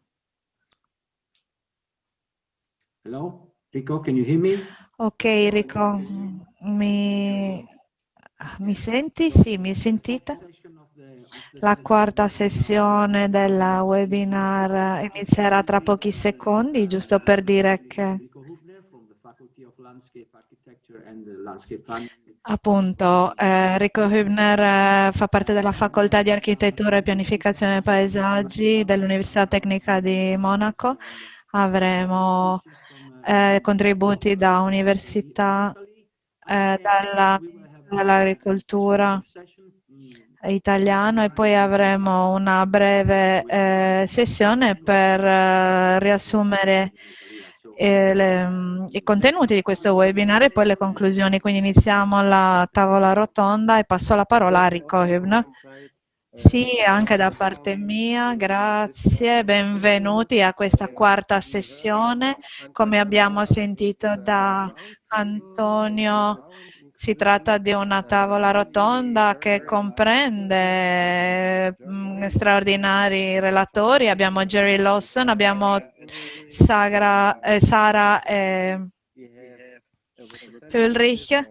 Dell'università abbiamo dei rappresentanti del Ministero e della Copa Cogeca, abbiamo 2 presentazioni dal Ministero italiano e credo che rappresenteremo molto bene i vari stakeholder coinvolti nel dare una forma alla storia dell'agroforestazione nel prossimo periodo coperto dalla PAC.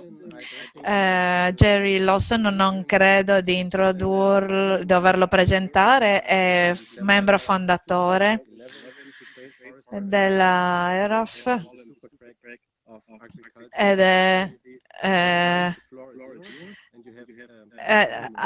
a lei la parola e a 10 minuti. Grazie mille, spero che mi possiate sentire bene. Condividerò il mio schermo e il desktop. Dovreste vederlo tra un secondo. E devo anche riaccendere la mia telecamera in questo modo. Forse non mi vedete, ma sicuramente potete sentirmi. Quindi, mi chiamo Jerry Lawson, sono ricercatore all'Università di Edimburgo, ma sono anche uno dei delegati del Regno Unito di Comitato EURAF.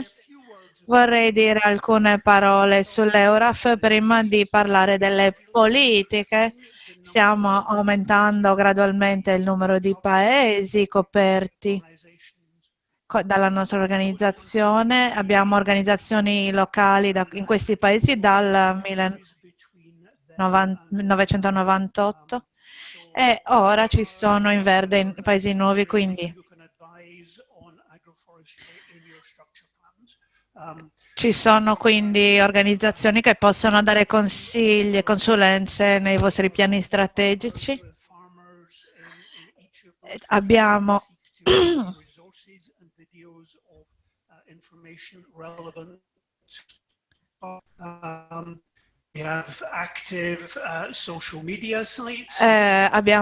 Siamo attivi nei social media, su LinkedIn, a Facebook, grazie molte ai volontari che si occupano di questo. Produciamo articoli in una newsletter regolare e vi incoraggiamo, vi invitiamo a iscrivervi. Vedete anche dei briefing politici nel nostro sito web di cui parlerò dopo. Stiamo anche cercando di fornire informazioni sociali sui siti e le risorse sul sito.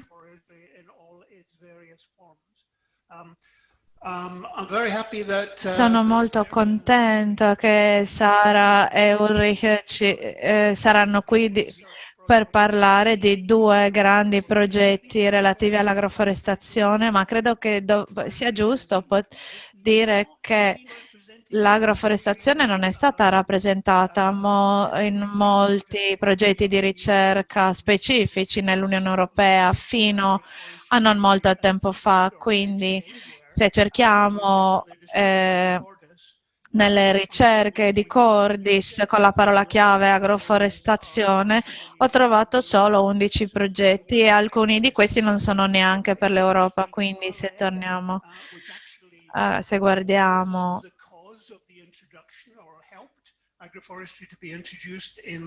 alle cause per cui l'agroforestazione è stata inclusa nel periodo di programmazione 2007-2013, c'è stato un grande gap, diciamo,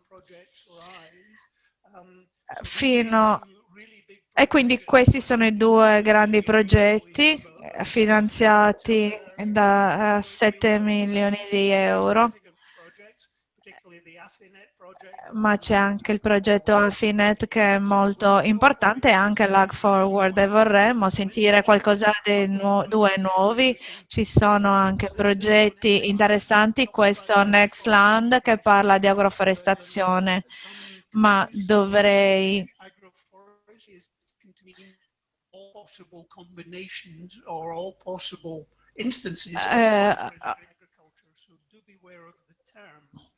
bisogna però fare attenzione al termine perché bisogna cercare anche la combinazione tra agricoltura e silvicoltura. Questa è diciamo, le foto della conferenza di successo che abbiamo avuto l'anno scorso a Montpellier, che ha visto la partecipazione di oltre 100 delegati.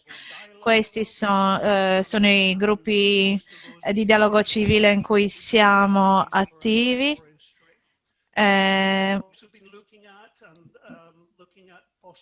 Ho guardato anche i tipi e le classificazioni per l'agroforestazione. Queste nei lavori pubblicati, quindi c'è la necessità di classificare l'agroforestazione, si tratta di terra agricola o di terra forestale, e queste classificazioni funzionano bene per la PAC e soprattutto per la PAC perché ha preso quelle caratteristiche del paesaggio e queste sono le classificazioni di cui avremo bisogno nel contesto globale, ma ci sono oltre di quelle tipi di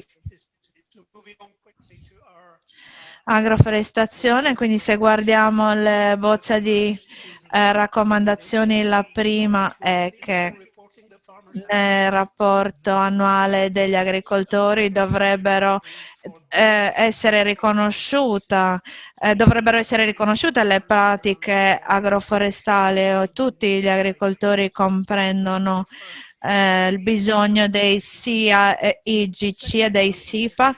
Il numero 2, dentro i sistemi CIGC e SIPA, molti paesi non stanno utilizzando le tecniche di geolocalizzazione per pre-identificare gli elementi caratteristici del paesaggio e questo gli Stati membri possono farlo in maniera comparativa per rendere più semplice il lavoro degli agricoltori. Quindi gli Stati membri devono istituirlo entro il 2023. Quindi abbiamo parlato di 3 miliardi di alberi aggiuntivi. Non tutti, ma molti devono andare fuori dalle foreste, quindi una parte di questi dovrebbero essere alberi urbani. Gli Stati membri devono identificare molto chiaramente, devono spiegare molto chiaramente se sei un agricoltore e pianti degli alberi, hai diritto ai pagamenti diretti. La Commissione, i delegati della Commissione hanno parlato delle buone pratiche agronomiche ambientali.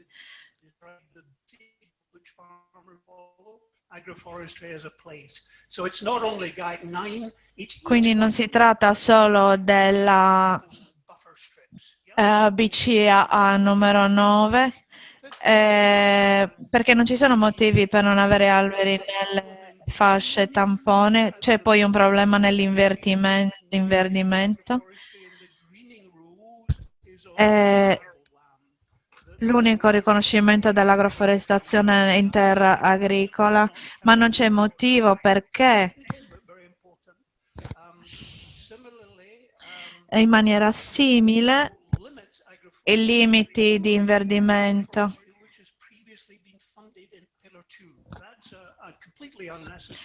Questa è una restrizione non necessaria e quindi se c'è un piano di gestione questo dovrebbe contare nella... Un'altra cosa molto tecnica, ci sono delle caratteristiche del paesaggio che sono molto complicate, ci sono dei limiti identificati dai Stati membri che possono essere molto difficili, come per esempio le regole per il greening. Queste differenze tra Stati membri possono essere fonte di confusione per gli agricoltori.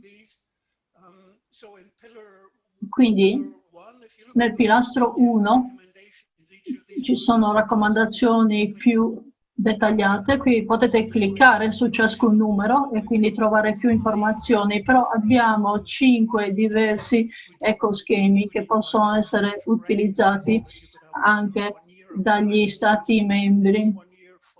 Si può avere un anno di pianificazione, poi passare poi a un altro ecoschema. Poi nella raccomandazione 10 parliamo delle misure, delle sottomisure 8.2.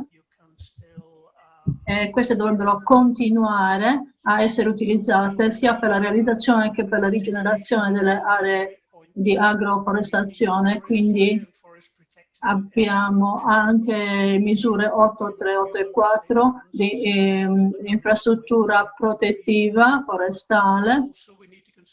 Dobbiamo anche considerare una misura agroforestale, agroambientale per il clima, e poi Manuela ha parlato anche dell'indicatore di risultato 17 che dovrebbe non dovremmo parlare dell'agroforestazione come afforestazione, dovremmo parlare invece di terreni afforestati e agroforestati. Inoltre l'indicatore di risultato 29 pensiamo che sia importante rimuoverlo, e poi ci sono alcuni paesi che attualmente finanziano sia le politiche forestali che quelle agroforestali completamente fuori dalla PAC, e queste dovrebbero pubblicare dei report sui loro risultati annualmente. Poi riassumere perché il tempo sta per scadere, quindi ho ancora 2 diapositive. Questa mostra che abbiamo fatto un calcolo per la DG Clima. Se consideriamo le aree agroforestali di alta priorità, tutti i 3 miliardi di alberi dovrebbero essere piantati fuori dalle foreste. E per favore venite alla Euraf Conference a Nuoro nel maggio 17-19 maggio 2021, dove continueremo a discutere di questi temi e avremo degli aggiornamenti su quello che sta succedendo nei singoli paesi. E ho concluso. Molte grazie. Ancora una volta molte informazioni e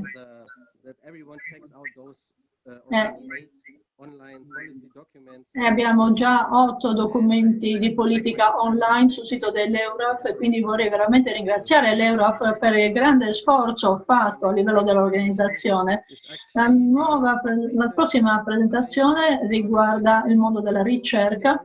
Abbiamo 3 autori. Abbiamo Sarah Burby, che lavora nel Regno Unito ed è professore e docente all'Università di Coventry e ci parlerà lavora nella ricerca sul capitale sociale. Poi abbiamo Ulrich Schmutz,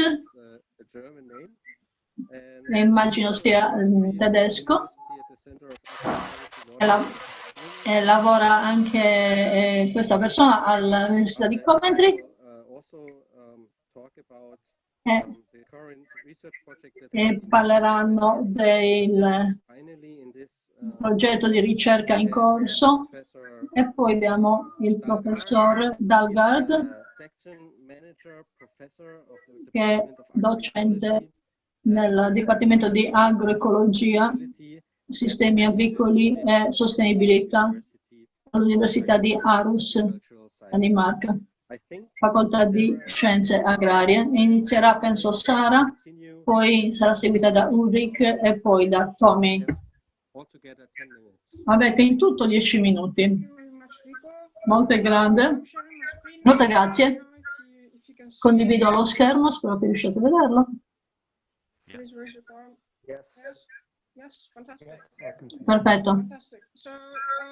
Quindi io coordino AgroMix, uno dei progetti recenti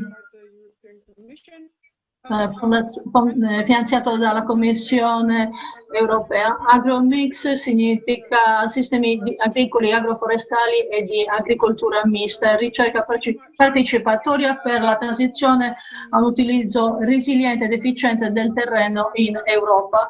E quindi sono i temi di cui abbiamo già sentito parlare oggi. Quindi vi parlerò innanzitutto del consorzio del progetto. Questo è AgroMix, questi sono tutti i partecipanti. Abbiamo 28 partner, sono rappresentati 14 paesi, abbiamo sia partner accademici che non accademici. E su cosa lavoriamo?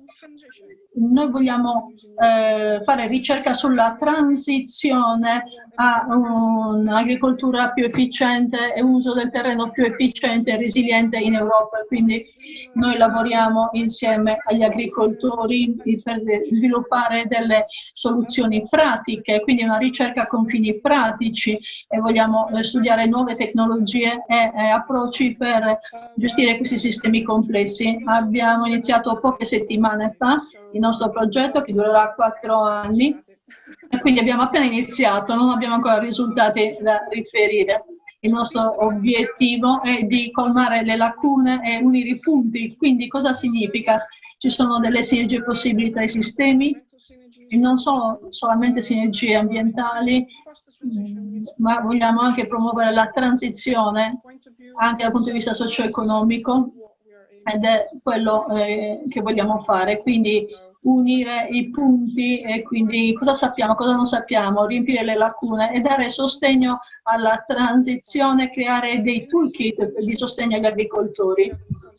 E lavoriamo anche con i policy maker per sviluppare piani d'azione e raccomandazioni. Quindi il nostro approccio è sostanzialmente di fare una serie di attività partecipatorie. Abbiamo dei vari work package quindi lavoriamo con gli agricoltori, sviluppiamo delle linee guida, realizziamo dei campi pilota, delle attività pilota, attività di modellazione, e vogliamo creare 12 centri di conoscenza in tutta l'Europa. Qui sono i nostri 12 siti pilota in tutta l'Europa. In questi siti pilota i partecipanti penseranno a come riprogettare i sistemi per la transizione verso l'agroforestazione, come realizzarli in modo efficace, quali sono i bisogni, quali sono le attività e quali tipi di sostegno sono necessari. Adesso passo al collega Ulrich, che continuerò a condividere lo schermo, quindi Ulrich ci potrà subentrare. Grazie, grazie per la presentazione.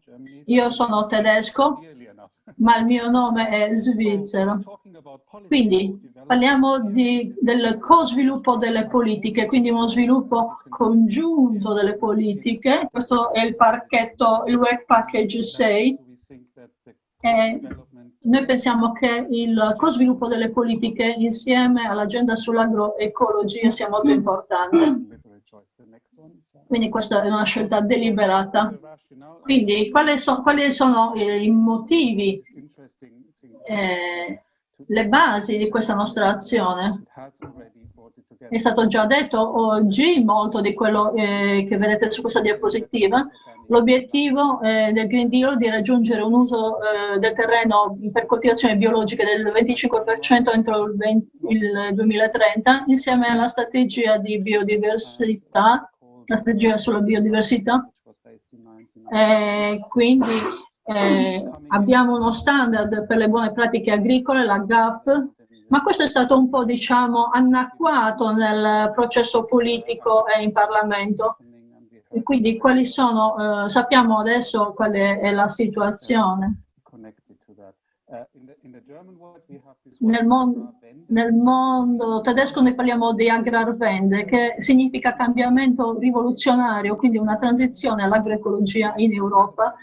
E vorrei citare un altro progetto.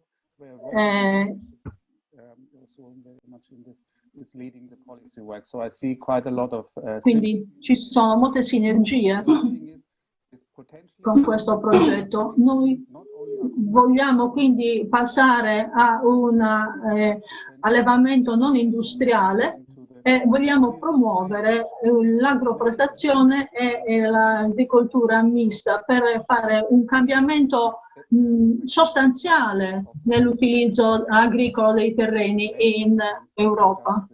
Quindi passare e abbandonare, diciamo, il modello intensivo di allevamento industriale e promuovere invece le pratiche agricole e di allevamento biologiche e di rispettare degli standard minimi per tutta la produzione, per tutti gli allevamenti. Quali sono le opzioni? Quindi noi vogliamo dare delle evidenze.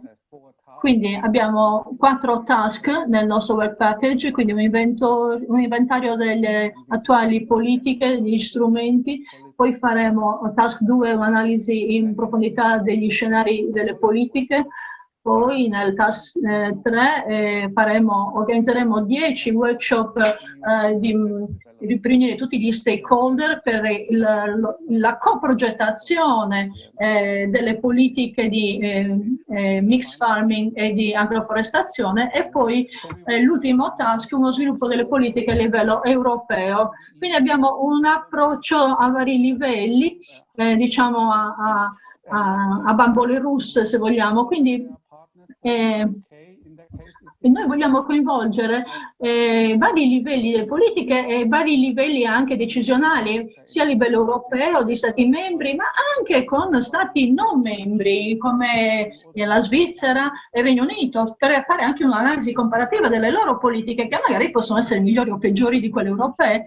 E poi vogliamo sviluppare anche analisi a livello intrastatale, quindi a livello regionale, per esempio negli stati federali tedeschi, E poi, perché questo approccio a livelli multipli ci darà una migliore comprensione delle politiche e quindi è una proposta di sviluppo a livello europeo. Adesso vorrei chiedere al professor Dalgard di condividere il suo schermo. Sì? Potete vedere il mio schermo? Perfetto. Inizio? Mi chiamo Tommy Dalgard, sono professore al Dipartimento di Agricologia della Università di Aarhus. Sono molto contento di sentire che anche negli altri progetti c'è un'enfasi sull'agriecologia e l'agroforestazione.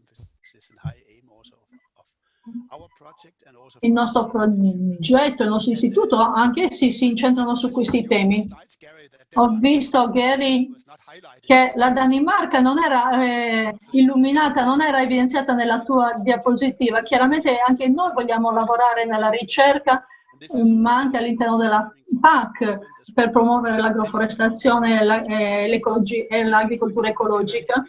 Noi siamo molto contenti di contribuire a questo progetto per i prossimi 4 anni, sia per l'efficienza dei sistemi, ma anche per la resilienza dei sistemi agricoli. E penso che l'agriforestazione possa dare un contributo determinante e pertanto noi abbiamo molti partner anche partner nei paesi che hanno una forte tradizione di agroforestazione. In Danimarca non abbiamo una forte tradizione in questo senso, quindi possiamo apprendere dagli altri paesi. E inoltre lavoriamo anche noi con gli agricoltori, con approccio bottom-up, con reti di agricoltori, condivisione delle pratiche in diverse combinazioni con diversi paesi per realizzare dei cluster in tutta Europa. Questi sono alcuni dei work package, alcune delle fasi. Siamo un consorzio molto grande, quindi abbiamo attività che si basano anche su esperienze precedenti in altri progetti, quindi abbiamo un consorzio molto forte che può dare un forte contributo e abbiamo anche una complementarietà in termini di competenze, ma anche con altri paesi, quindi ci sono collaborazioni molto strette tra i due progetti. E abbiamo anche un focus molto forte con l'agricoltura biologica perché lavoriamo anche insieme a un centro per l'agricoltura biologica in Danimarca. E noi abbiamo realizzato una rete MIFAS e questo è un concetto che per noi è molto importante, di combinare l'agricoltura mista ai sistemi agroforestali, perché questi sistemi MIFAS sono dimostrati in reti. Noi abbiamo anche degli esperimenti che possono essere programmati e testati per realizzare questi network. Qui abbiamo un'immagine dei paesi in cui operiamo, abbiamo un buon livello di complementarietà e poi abbiamo questi vari temi che copriamo, quindi non solamente agriforestazione. L'agroforestazione chiaramente è molto forte, l'integrazione dell'agroforestazione. Sono d'accordo con voi, non si deve parlare di afforestazione ma di afforestazione. E poi abbiamo una varietà di questa rete perché abbiamo vari tipi di combinazioni di attività agricole, di allevamento, come potete vedere, e quindi allevamento, seminativi, colture arboree, colture energetiche, eccetera. E qui vediamo l'ultima diapositiva. Abbiamo avuto un incontro introduttivo 2 settimane fa di grande successo. Dovevamo vederci in Portogallo e abbiamo potuto presentare tutte queste reti emergenti in tutta Europa e le varie combinazioni di attività agroforestali che possono essere utilizzate per sviluppare l'agroforestazione e per l'integrazione delle nuove possibilità nella PAC. Abbiamo iniziato a realizzare una homepage, come potete vedere qui l'indirizzo del sito web. Questo progetto, quindi, come abbiamo detto, si è appena avviato, durerà 4 anni e sono molto ottimista sui suoi risultati. Grazie per questo progetto, questo grande consorzio.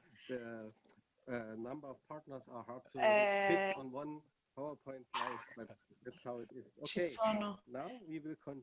Ora continuiamo con un rappresentante, gli agricoltori, un rappresentante della Confagricoltura, è un agricoltore, fa parte della Copa Cogeca e lavora in molte aziende di produzione di cereali e anche fa parte di Copa Cogeca, che è l'associazione degli agricoltori con base a Bruxelles. Ti do quindi la parola, Massimiliano. Unmute your mic. Dovrebbe attivare il microfono. Sì, Alberto Mantin. Buongiorno, sono Gian Santi, sono presidente della Confagricoltura, l'associazione più grande di agricoltori qui in Italia, sono vicepresidente di Copa e ora parlerò in italiano per i miei suggerimenti per il vostro incontro. Io sono un allevatore e quindi capisco molto bene qual è il valore e quello che può rappresentare in generale per i temi che state toccando, i temi ovviamente dell'architettura verde, e qual è anche il valore ovviamente che gli agricoltori possono portare nel mantenimento della biodiversità e nel mantenimento dell'ambiente.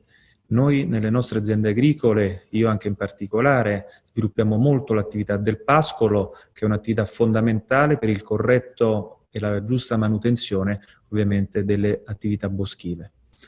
In effetti l'agroforestazione è una pratica antica molto agricola ed è in costante evoluzione nel tempo. È tornata tra l'altro molto con forza anche nel dibattito politico e molti politici oggi la interpretano anche come con una nuova visione e soprattutto con una nuova capacità di portare innovazione per poter risolvere i molti problemi che affliggono il clima, l'ambiente e soprattutto quelli che sono i dannosi effetti dei cambiamenti climatici. L'agroforestazione può portare quindi dei benefici sia agli agricoltori che alla collettività. Benefici ovviamente di carattere economico, sia per la sua capacità di diversificare i prodotti, di ridurre i costi e aumentare la produttività, ma anche e soprattutto sul profilo ambientale, per l'adattamento e la mitigazione degli effetti appunto del cambiamento climatico di cui parlavo poco fa, per proteggere il suolo, la biodiversità e in generale il paesaggio. Ma per poter ottenere tutti questi benefici deve essere adottata alle condizioni locali e tener conto della diversità dell'agricoltura all'interno dei singoli paesi che vanno a comporre l'Unione Europea.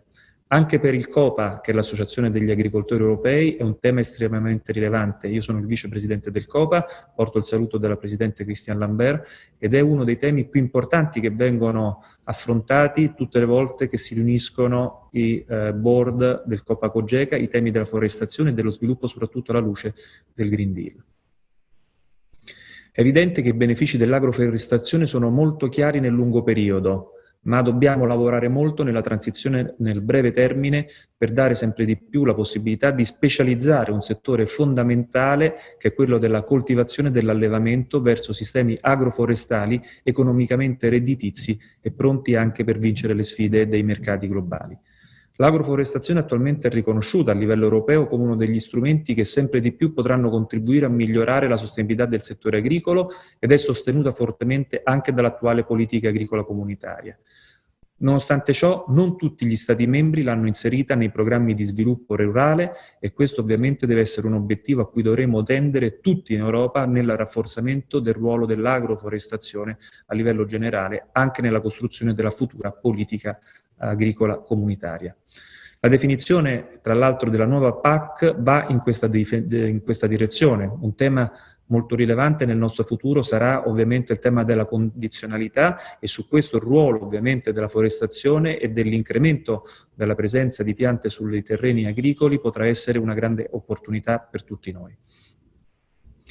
Quindi nel mio breve intervento di oggi vorrei porre poi l'attenzione su alcuni argomenti per noi fondamentali, che sono in particolar modo l'importanza e la conoscenza della diffusione delle informazioni nella formazione dei servizi di consulenza. I temi della consulenza sono temi fondamentali e rilevanti nello sviluppo dell'agroforestazione. Quindi sono assolutamente essenziali i temi della ricerca applicata all'agroforestazione, della consulenza appunto, e soprattutto di un nuovo sistema agricolo che possa mettere al centro nello sviluppo di un programma agricolo anche il tema ovviamente della migliore e della maggior forza della sostenibilità legata ovviamente alle piante nelle nostre aziende agricole. Pertanto lo scambio di conoscenze su base comune deve diventare un momento di arricchimento generale per tutti noi. Altro elemento è il riconoscimento di ciò che gli agricoltori fanno per le foreste e lo sviluppo delle foreste. È evidente che sempre di più oggi noi agricoltori abbiamo la necessità di dimostrare ai consumatori, ma in generale all'opinione politica e soprattutto a livello generale quello che è il nostro ruolo in termini di mantenimento delle foreste. Pensate che solamente in Italia il 50% della nostra superficie nazionale è coperta da foreste, l'altro 50% è superficie agricola, e quindi è evidente che dovremo sempre più e sempre meglio gestire un elemento fondamentale nello sviluppo e nel progresso della nostra civiltà, che è appunto l'utilizzo delle foreste. Altro tema molto importante sarà il tema del sequestro del carbonio, su cui ovviamente molto stiamo facendo. Oggi a livello europeo solamente in pochi stati viene riconosciuto il ruolo per quello che è la capacità di sequestrare carbonio nell'atmosfera, e credo che questo sia uno dei grandi temi su cui dovremmo rilanciare l'azione di sviluppo dell'agriforestazione per portare anche un contributo economico a tutti quegli imprenditori che già oggi operano mantenendo sistemi agroforestali e di silvicoltura importanti, e per dare anche nuove possibilità di investimento a tutti coloro i quali vorranno portare un nuovo contributo. Su questo è importante anche il contributo che potranno avere le grandi companies che ci sono a livello mondiale, che potranno acquistare crediti carbonio per mostrare ovviamente il loro livello di sostenibilità anche in funzione di obiettivi che raggiungeranno grazie appunto alle attività degli agricoltori. Chiudo con un tema estremamente importante, che è il ruolo ovviamente dei PEI, dei partenariati europei per l'innovazione. E sempre di più, come dicevo prima, sarà fondamentale l'attività di ricerca e lo sviluppo di progetti europei per poter sempre di più promuovere progetti in ambito non più nel singolo Stato membro, ma progetti che possano essere internazionali, quindi per gruppi omogenei di paesi, se pensiamo alle aree delle Alpi, alle aree ovviamente di altri complessi montani che ci sono in Europa, oppure per singole zone di omogenee, che su questo ovviamente andrebbero a rafforzare una visione nuova europea degli agricoltori e del contributo degli agricoltori per quello che può essere ovviamente la tutela, il mantenimento e il rafforzamento delle misure agroforestali. Chiudo con un'ultima battuta. Voi sapete che nella futura politica agricola comunitaria molto dipenderà da quelli che saranno i modelli economici nazionali che dovranno essere adottati da ogni singola nazione. Su questo l'invito ovviamente è quello che ogni singolo Stato membro possa mettere al centro delle sue attività certamente il ruolo dell'agricoltura e dello sviluppo dell'agricoltura quale momento produttivo di beni primari, ma anche quale elemento essenziale nella capacità di mantenimento dell'ambiente e soprattutto di quelle che sono le sfide del Green Deal, e su questo sarà fondamentale quindi anche dare un ruolo importante alla forestazione e alla silvicoltura. Grazie. Massimiliano, thank you very much. Massimiliano, thank you. Grazie, questa è stata una presentazione molto rapida, e grazie per alla traduttrice, spero che sia riuscita a tenere il passo. La traduttrice ringrazia e conferma.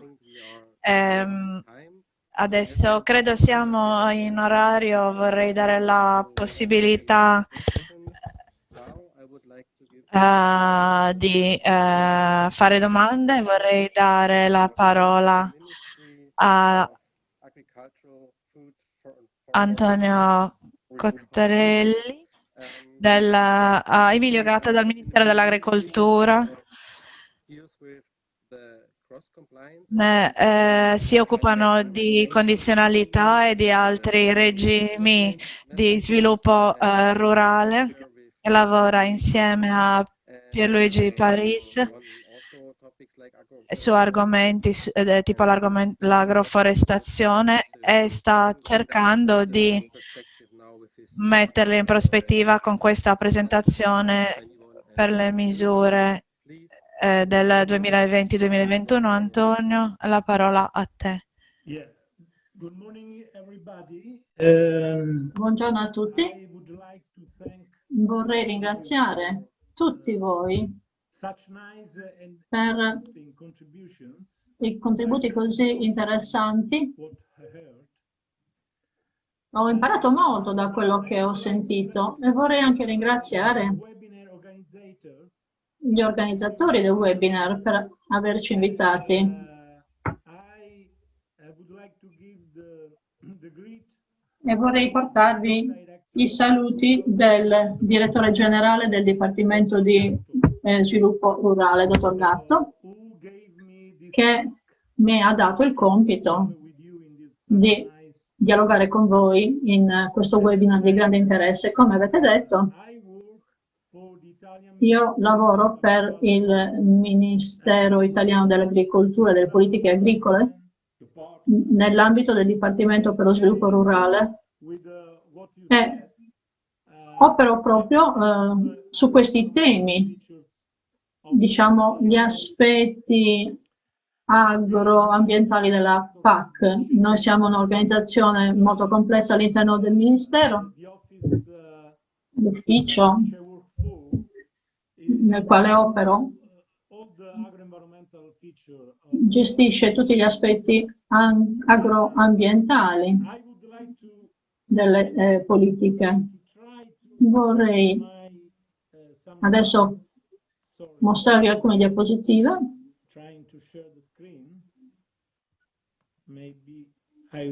Cercherò di condividere lo schermo. Potete vedere le diapositive? Yes. Okay.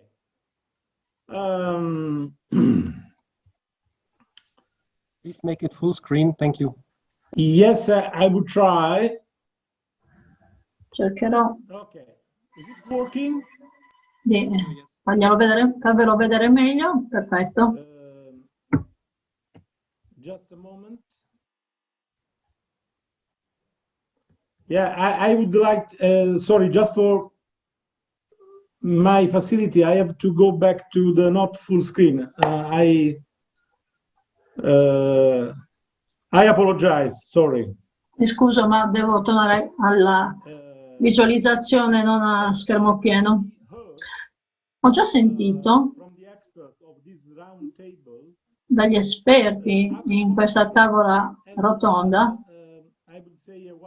il concetto che l'agroforestazione ha un significato più ampio per noi. E per capire la sua collocazione nell'ambito dei programmi di sviluppo rurale, vi darò alcune indicazioni. Noi pensiamo che l'agricoltura mista possa dare una serie di vantaggi rispetto all'agricoltura tradizionale standard, in quanto può contribuire a ridurre l'impatto dei parassiti sulle colture. Pertanto vi parlerò di alcune iniziative già realizzate in Italia nell'ambito dell'attuale periodo di programmazione. In questa diapositiva vi faccio vedere alcuni dati su attività realizzate in Italia sotto la misura 8, che discende dall'articolo 21 del regolamento 1305.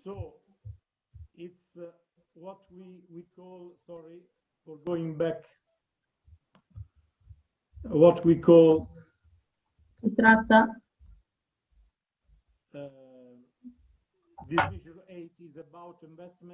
la misura 8 relativa agli investimenti in 4 aree: sviluppo e miglioramento della sostenibilità delle foreste. Misura 1, sostegno alla afforestazione e realizzazione di coperture forestali, sostegno alle azioni di mantenimento dei sistemi agroforestali, sostegno alla prevenzione dei danni alle foreste a causa degli incendi forestali e dei disastri naturali e tutte le altre sottomisure che conoscete bene, quindi non le elencherò. Pertanto, tornando ai dati,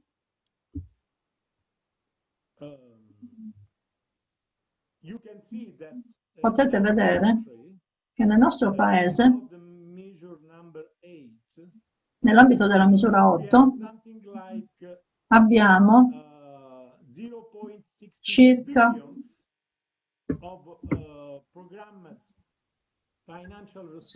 più di 600 milioni di programmazione dal Fondo di Sviluppo Rurale, che significa in termini di spesa pubblica programmata, circa totale, quindi 1,2 miliardi di euro. Ma queste sono le spese programmate, però in realtà a valere sul fondo europeo abbiamo speso solo circa un quarto della spesa programmata, ma abbiamo ancora 2 anni perché il periodo di programmazione sarà esteso, prorogato fino al 2022, per una serie di motivi che includono chiaramente anche la pandemia da Covid-19, ma non solo questo, ci sono anche altri motivi. In particolare per quanto riguarda la Sardegna, era stata programmata una spesa di 19 milioni di euro a valere sul Fondo Europeo di Sviluppo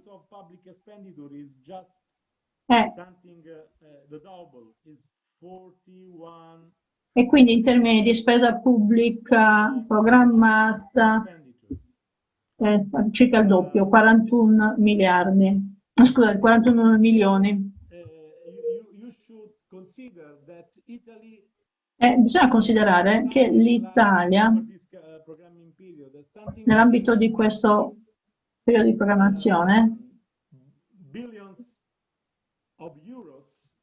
ha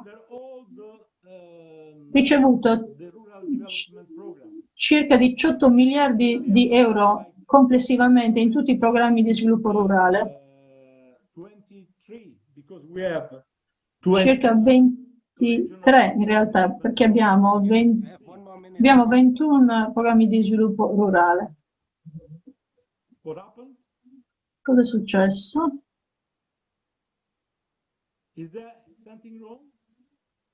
No, you have 1 minute, Antonio. Okay, I'm going to finish. Yeah. Okay. And looking at the... Quindi se vediamo la sottomisura agroforestazione, vediamo che in Italia il Fondo Europeo di Sviluppo Rurale ha stanziato quasi 5 milioni di euro e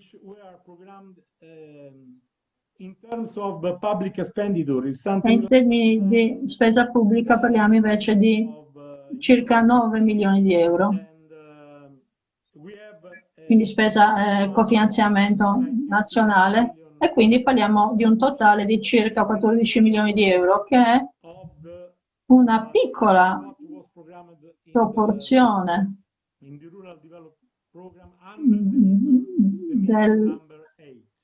di tutto il finanziamento a valere sulla misura 8. Non ho più molto tempo, quindi concluderò qui, ma sarò disponibile a rispondere a domande rispetto al futuro e al prossimo periodo di programmazione. Vi ringrazio della vostra attenzione. Molte grazie Antonio. Bisogna essere economisti per capire tutti questi numeri. Era difficile vedere le tabelle nel video perché le tabelle perché i numeri erano molti e anche i numeri dell'agroforestazione ancora più piccoli rispetto ai numeri totali, che speriamo di avere numeri più grandi sia nella realtà che nello schermo. Vorrei chiedere ad Alessandra Stefani dal Ministero dell'Agricoltura in Italia, per favore continui con la presentazione. Grazie, buongiorno a tutti, grazie. Cercherò di spiegare quali sono che cos'è l'agroforestazione, ha una rilevanza strategica che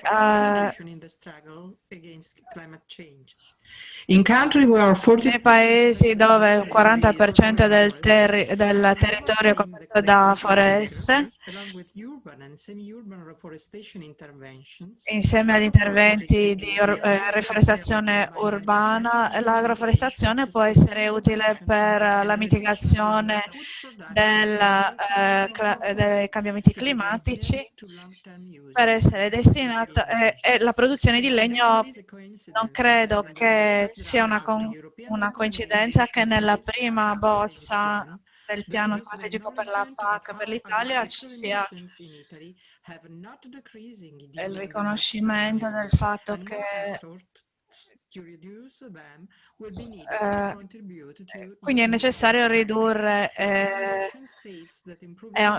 lo Stato raccomanda che l'adattamento ai cambiamenti climatici è una priorità trasversale e le raccomandazioni sono quelle verso la resilienza attraverso la gestione sostenibile delle terre arabili e forestali,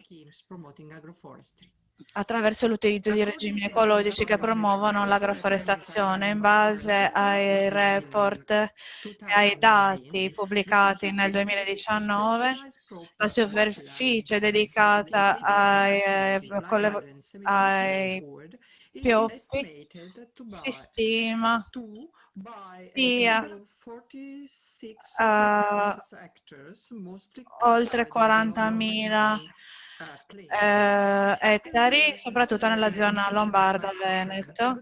All'inizio dell'anno questi numeri sono diminuiti, quindi si può pensare quindi a un nuovo ciclo di espansione anche se l'offerta non raggiunge i livelli della domanda. Quindi noi dipendiamo ancora dalle importazioni.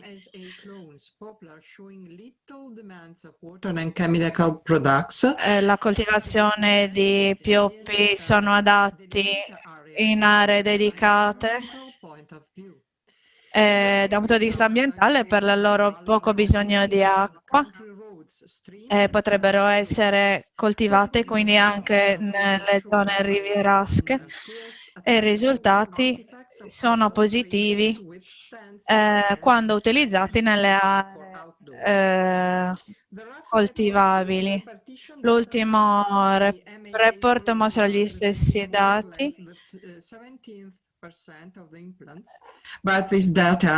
Questi dati a ottobre di quest'anno l'Italia avrebbe dovuto ospitare la conferenza sui pioppi per disseminare l'utilità della coltivazione di pioppi. Speriamo che questa conferenza si terrà nel 2021. Un altro dato importante che emerge riguarda gruppi di alberi che sono abbastanza grandi per essere considerati foreste. Tra il 1990 e il 2013 il numero è cresciuto dal 17% alla superficie del 24%. Queste formazioni sono una buona opportunità per aumentare la varietà del paesaggio senza minare l'agricoltura. Quelli che ci sono riducono la domanda di legno proveniente da fuori. Questo farebbe parte delle soluzioni basate sulla natura dedicata, un altro fenomeno che può aiutare la lotta contro il cambiamento climatico. Le foreste di sughero e lecci coprono una superficie di 1.344 una grande superficie, e soprattutto in 6 regioni, l'83% del quale è ospitata in Sardegna. Il progetto è incredibile nell'ambito di Horizon 2020. Sembra un canale per mettere insieme tutti i vari settori della silvicoltura per la produzione di legni nel Mediterraneo. In questo progetto le sugherette sono molto importanti. I tecnici e gli esperti stanno sviluppando reti innovativi per quanto riguarda il sughero. È un materiale che trova origine in un sistema multifunzione, è utile a molti settori, ma i cambiamenti climatici mettono a rischio le sugherette, quindi abbiamo bisogno di innovazioni, di una conoscenza, ma anche una migliore redditività per una gestione sostenibile. I boschi cedui sono molto utili per il cambiamento climatico. Sono facili da propagare. Di recente studi che analizzano la possibilità di creare colture multicicliche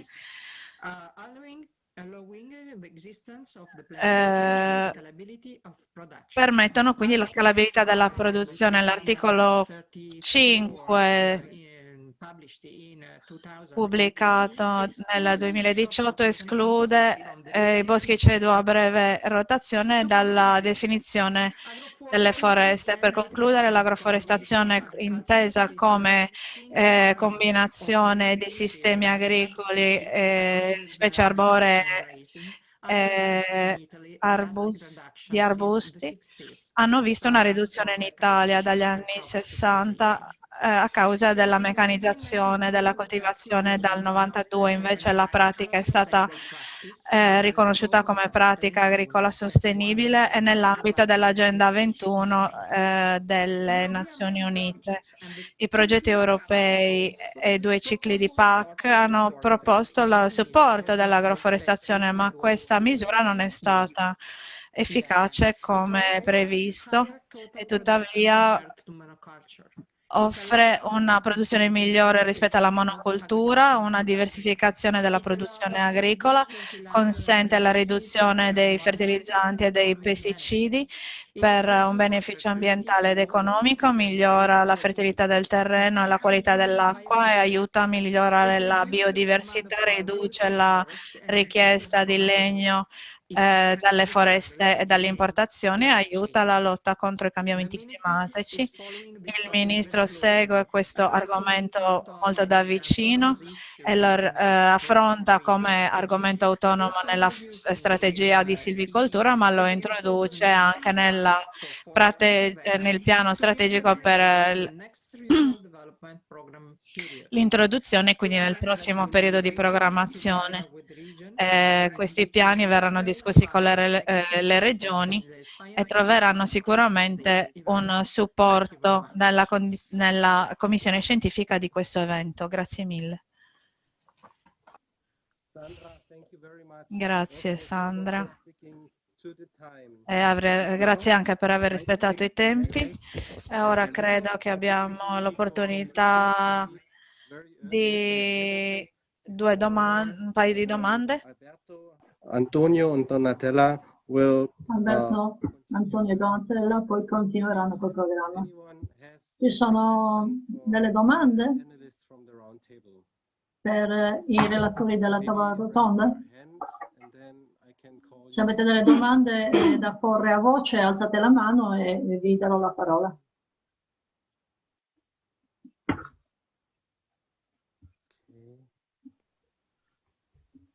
I don't see any question. Non vedo nessuno che chiede la parola. Controllo le domande scritte, se ce ne sono. Also here I don't see any. Non vedo. Forse Patrick Worms ha una domanda? Sì, è una domanda ai rappresentanti del Ministero dell'Agricoltura presenti. Uno dei problemi nei sistemi agricoli misti è che producono più di un prodotto, ma questo rende più difficile per gli acquirenti avere a che fare con questi agricoltori, perché per acquistare sufficienti quantità di un singolo prodotto bisogna appunto avere a che fare con un numero maggiore di agricoltori oppure comprare prodotti eterogenei. Ci sono dei modi in cui il Ministero delle Politiche Agricole può ovviare a questa complessità e rendere più semplice e più fattibile per gli acquirenti, quindi per l'industria agroalimentare, di acquistare prodotti dall'agricoltura mista. Non so se la dottoressa Stefani può rispondere a questa domanda. Cercherò di rispondere io alla domanda. In base alla mia esperienza, nell'ambito del Ministero non mi occupo di questa tematica, ma quello che vedo e che posso presumere sulla base dell'esperienza italiana è che gli agricoltori che scelgono di produrre più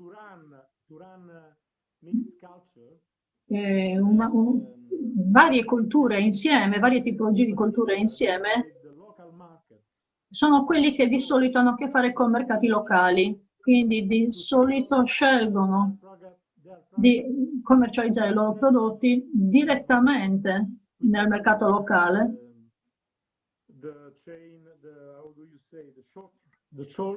Quindi in una catena di fornitura breve. Quindi spesso commercializzano direttamente al consumatore finale, non tramite grossisti o intermediari. Quindi si tratta di un'altra tipologia di produzione e commercializzazione. Per quanto ne so, questa produzione a catena breve, ci sono delle azioni per migliorare questa tipologia, questi canali di commercializzazione, perché si tratta di canali utili sotto vari punti di vista, non da ultimo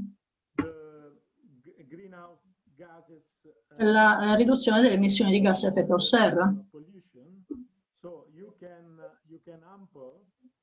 E quindi si può evitare l'inquinamento dovuto appunto alle emissioni dei gas serra. Ci sono anche altri vantaggi, quindi per quanto ne so, ci sono delle iniziative dal punto di vista del Ministero per migliorare questo tipo di catena di produzione, però stiamo parlando di due mercati completamente distinti, non il mercato sui grandi volumi di prodotti agricoli per la grande distribuzione. Abbiamo un'altra domanda che leggerò, rivolta ai colleghi italiani, per quanto riguarda l'agroforestazione a Pioppo, che era tradizionale e diffusa nella Valle del Po, nella Val Padana in passato. E la domanda è se prevedete che possa essere reintrodotta questa agroforestazione con i filari di Pioppo. Dottoressa Stefani, would you like to contribute? Forse la dottoressa Stefani può contribuire e rispondere a questa domanda? Sì, cercherò, ma il mio inglese non è eccellente e cercherò di spiegare che negli ultimi 5 anni noi abbiamo registrato un aumento delle aree piantate a pioppo, mentre nei precedenti 15 anni la tendenza era stata alla riduzione della presenza dei pioppi. In passato c'erano molti abbattimenti di pioppi che non sono stati ripiantati a causa della concorrenza di altri prodotti, di altre coltivazioni negli stessi terreni. Pertanto, c'è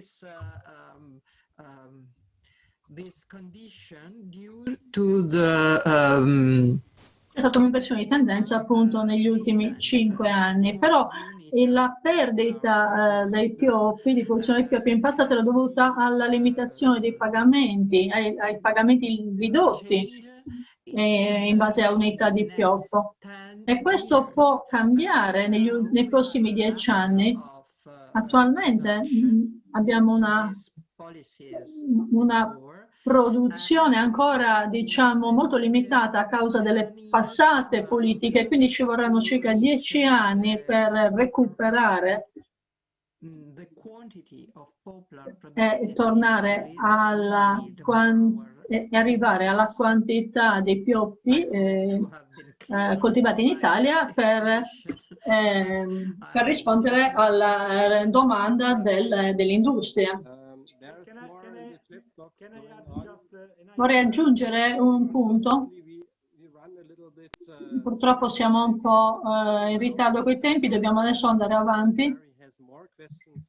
Sono sicura che Jerry ha ulteriori domande al riguardo e ti potrà contattare direttamente. Adesso passerò la parola a Antonio Donatella che ci daranno, diciamo, una sintesi. Quindi Alberto, Antonio e Donatella ci danno una sintesi dei lavori di questa sessione. Salve a tutti, mi sentite? Alberto sta già condividendo lo schermo con alcune diapositive. Quindi Donatella e Alberto daranno una sintesi sulle raccomandazioni e i risultati di questo webinar.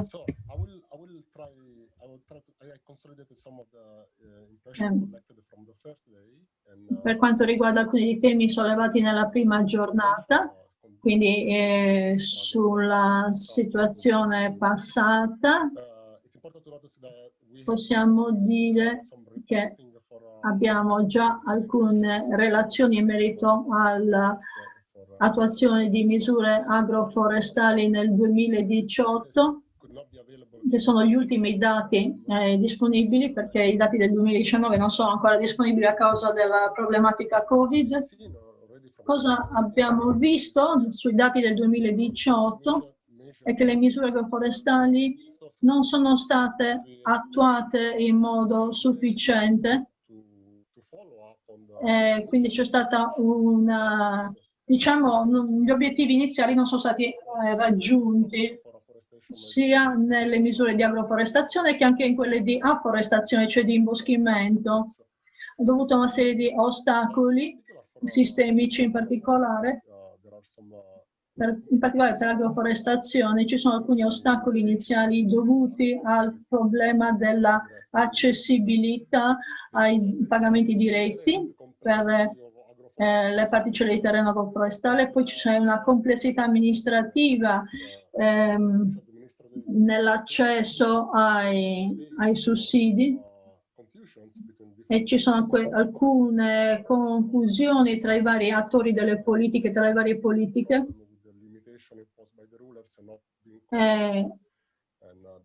Quindi c'è una problematica di complessità e di difficoltà anche di applicazione delle regole. C'è anche un problema del fatto che queste misure sono parte delle misure forestali Quindi il fatto che i terreni siano considerati come terreni forestali può limitare le prassi di gestione agroforestale. E quindi questo limita l'utilizzo dell'agroforestazione nel suo pieno potenziale. E un altro problema è la definizione giuridica del periodo di mantenimento degli alberi, quindi si parla di 10 anni, ma in alcuni luoghi il periodo è superiore. Questo è un tema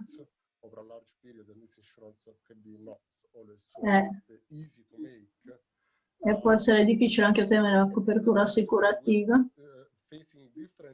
E vi sono anche vari rischi di vari tipi, come per esempio in Grecia il problema degli incendi boschivi che hanno, diciamo, attratto tutte le attenzioni, tutte le risorse che sono state quindi sviate rispetto allo sviluppo dell'agroforestazione. E quindi c'è stata una diversione, uno spostamento delle risorse e dell'attenzione, dell'impegno anche rispetto alle prassi agroforestali. C'è anche un problema che è stato sottolineato.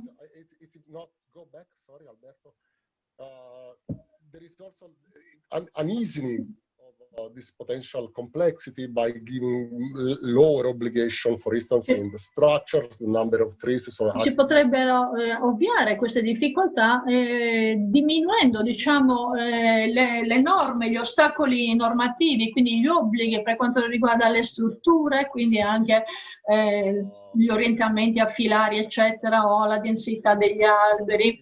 E quindi possiamo dire che in passato le norme tecniche abbastanza restrittive hanno limitato l'applicazione e l'espansione dell'agroforestazione. C'è anche un potenziale di produzione alimentare dai sistemi forestali e anche per il consumo animale.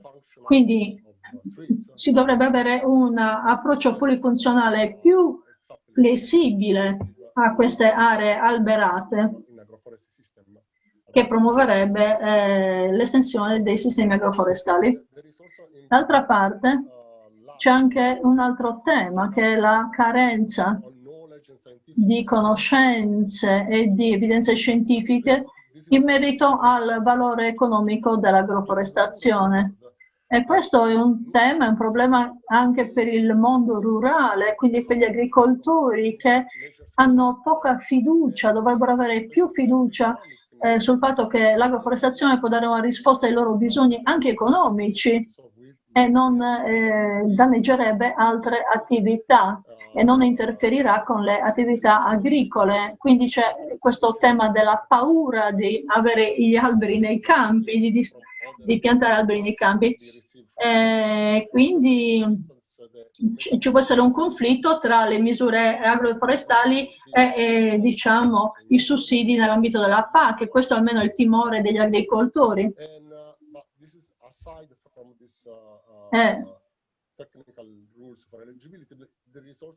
C'è anche ci sono anche il bisogno di conoscenze sul sistema agroforestale che, nonostante la sua complessità, può funzionare in modo efficiente, quindi è necessario avere conoscenze locali, ricerche locali che devono essere condivise con gli agricoltori. Quindi è importante sviluppare una migliore comunicazione sulle opportunità.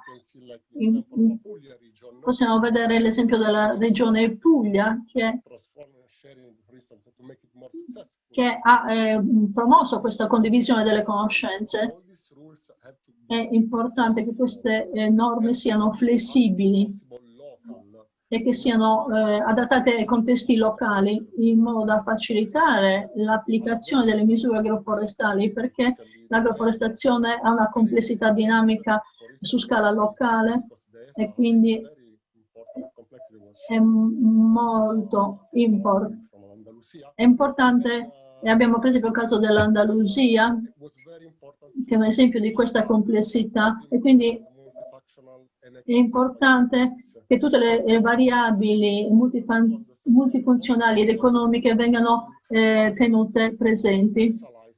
Quindi bisogna avere un processo politico più specializzato che include le necessità, le esigenze degli stakeholder.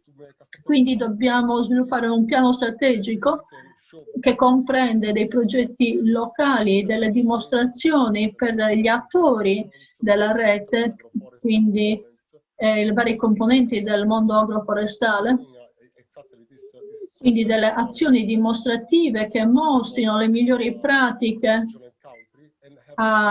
quindi agli agricoltori, alle regioni, anche ai paesi, che preparino per l'integrazione nella prossima PAC delle misure attuali e nuove, con il coinvolgimento degli stakeholder. E poi sono necessarie delle valutazioni economiche alternative come la bioeconomia, sull'agricoltura biologica, eccetera.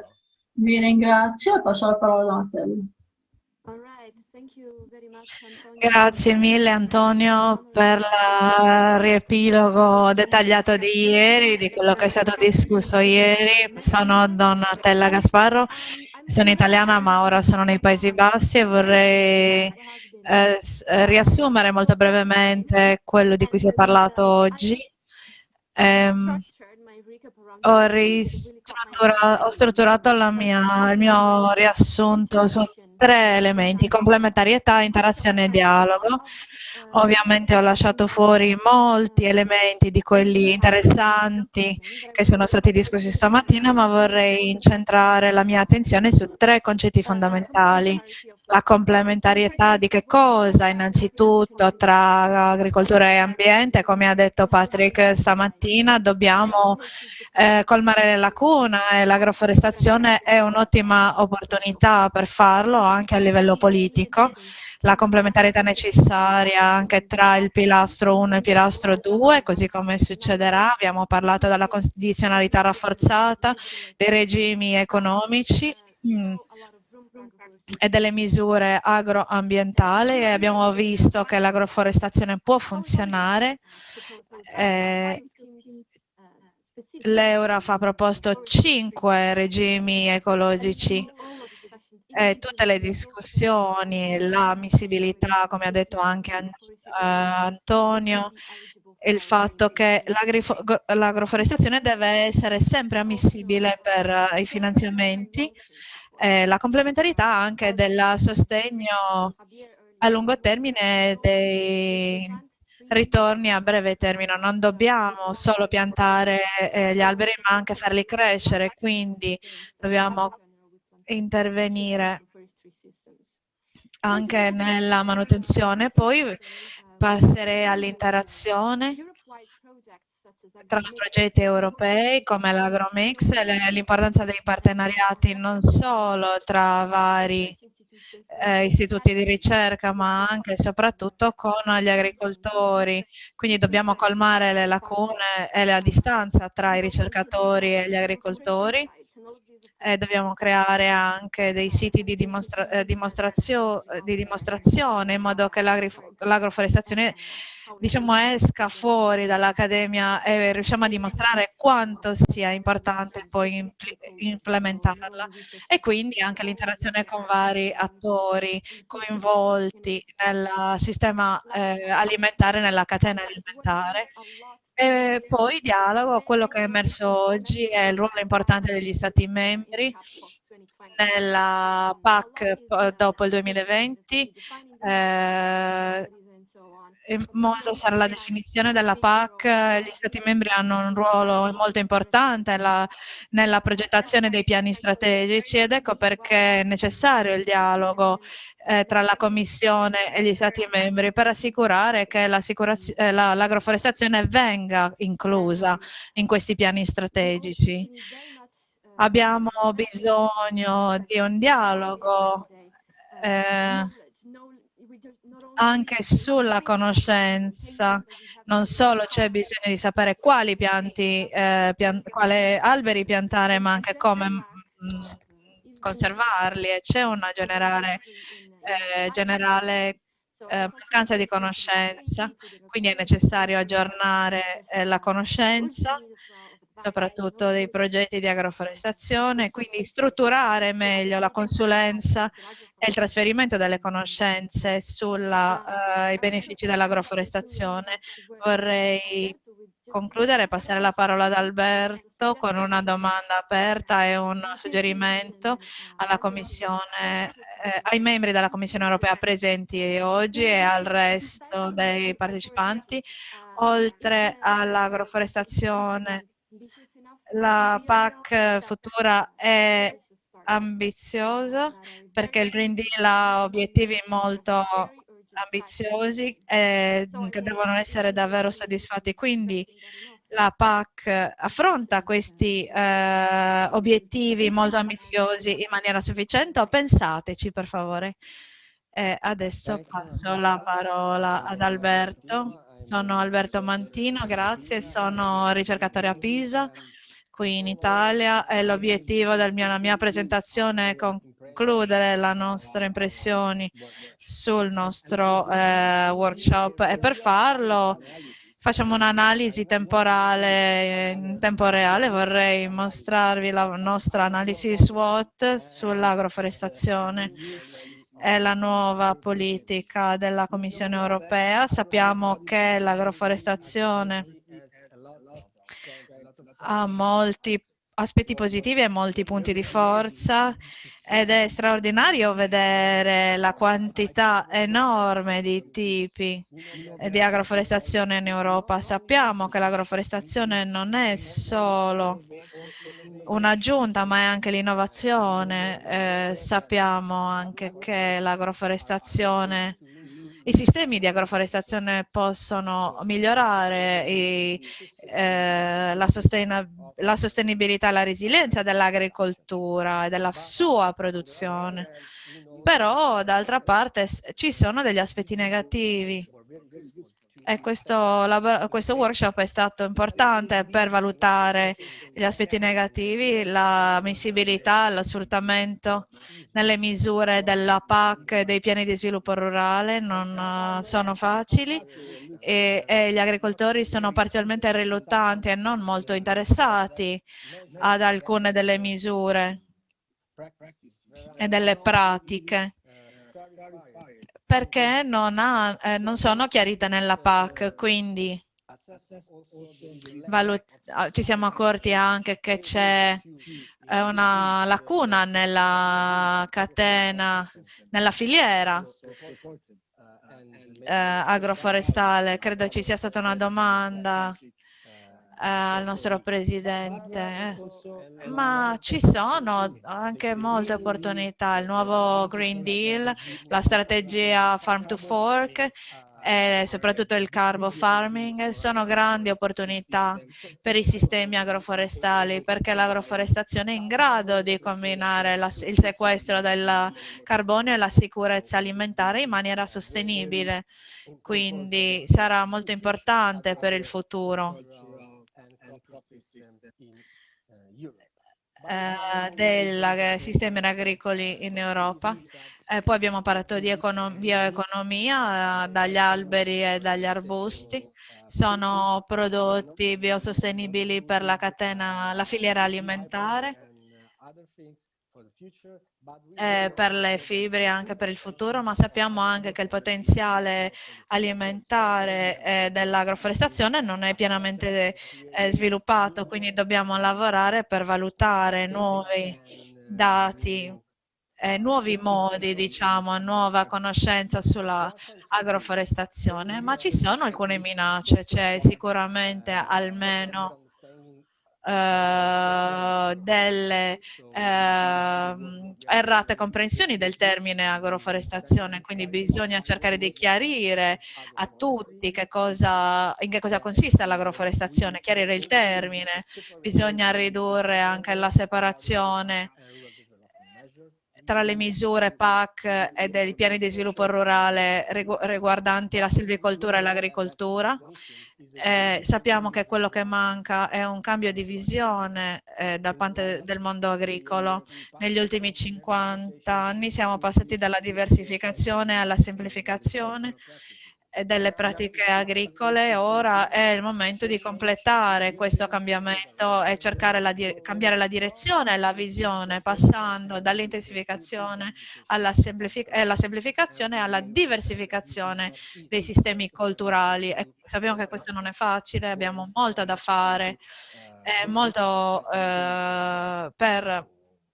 lavoro da fare per aumentare la redditività dei sistemi agroforestali e per far conoscere l'agroforestazione.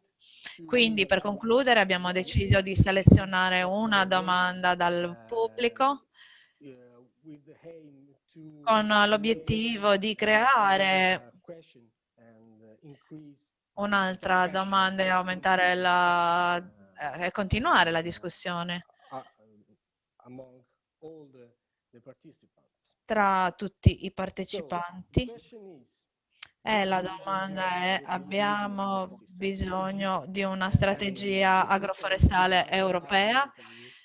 Possiamo dire che da molti punti di vista sì, abbiamo bisogno di una strategia agroforestale per allineare la DG Agricoltura, la DG Clima, la DG Ambiente per elaborare sistemi più utili nel futuro. Grazie mille e grazie per aver partecipato a questa sessione. Grazie davvero.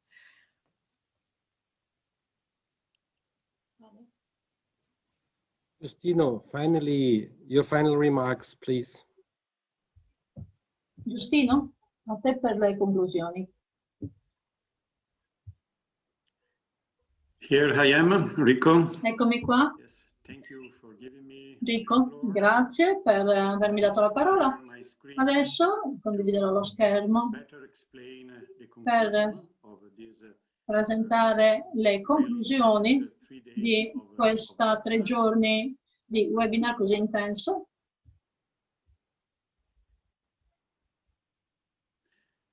So, some conclusion. Alcune conclusioni. Non è facile trarre le conclusioni di 3 giorni così intensi. Vorrei condividere però con voi alcuni concetti. Sappiamo tutti ormai che l'agroforestazione è una integrazione tra vegetazione boschiva, colture e bestiame sulla stessa area di terreno. Non si parla quindi di un patchwork in cui i vari elementi sono in parti diverse, in zone diverse. Nell'agroforestazione questi 3 elementi sono riuniti insieme nella stessa area di terreno. E un altro concetto che sappiamo è che l'agroforestazione può essere applicata a tutti i sistemi agricoli in tutte le parti d'Europa. Non è qualcosa da limitare solo alle aree montuose, alle zone marginali, terreni marginali, ma può essere applicata in tutti i terreni. E questa è la realtà che avevamo nel passato, perché l'Europa ha un patrimonio di sistemi agroforestali tradizionali con alto valore ambientale e culturale. Ma non si tratta solamente di ambiente e cultura, perché questi sistemi così antichi sono stati sviluppati nel corso dei secoli perché avevano anche una utilità produttiva. L'EURAF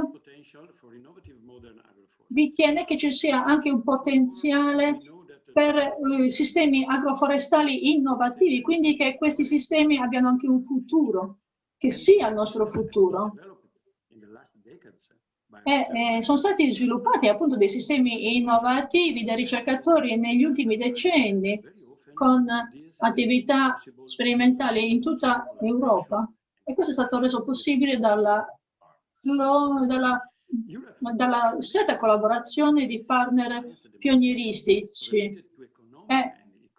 Quindi noi riteniamo che la superiorità dei sistemi agroforestali in termini economici e ecologici sia ormai dimostrata e debba essere adesso messa in pratica in modo più coraggioso, dando all'Europa l'obiettivo ambizioso di diffondere i sistemi agroforestali almeno il 50% delle aziende agricole europee nei prossimi anni. Questo è un obiettivo fondamentale per la nostra organizzazione, questa è una dichiarazione ufficiale che troverete sul sito web dell'Eurap. Forse alcuni pensano che non sia un obiettivo realistico, ma se pensiamo a tutti i temi che abbiamo discusso in queste giornate, penso che sia invece un obiettivo assolutamente realistico.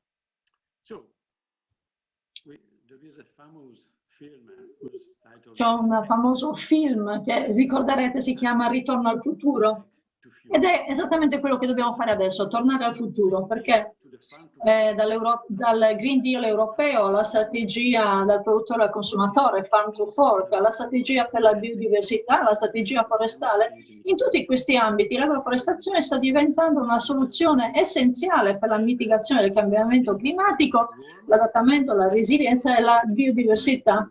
E come ha detto anche Patrick Worm, è anche conveniente dal punto di vista economico. Quindi guardando al passato, sappiamo che per secoli il continente europeo è stato un immenso sistema agroforestale, altamente vario. Nei tempi in cui non esisteva certamente la PAC, gli agricoltori di tutta Europa avevano scelto spontaneamente l'agroforestazione perché era razionale, intelligente e conveniente.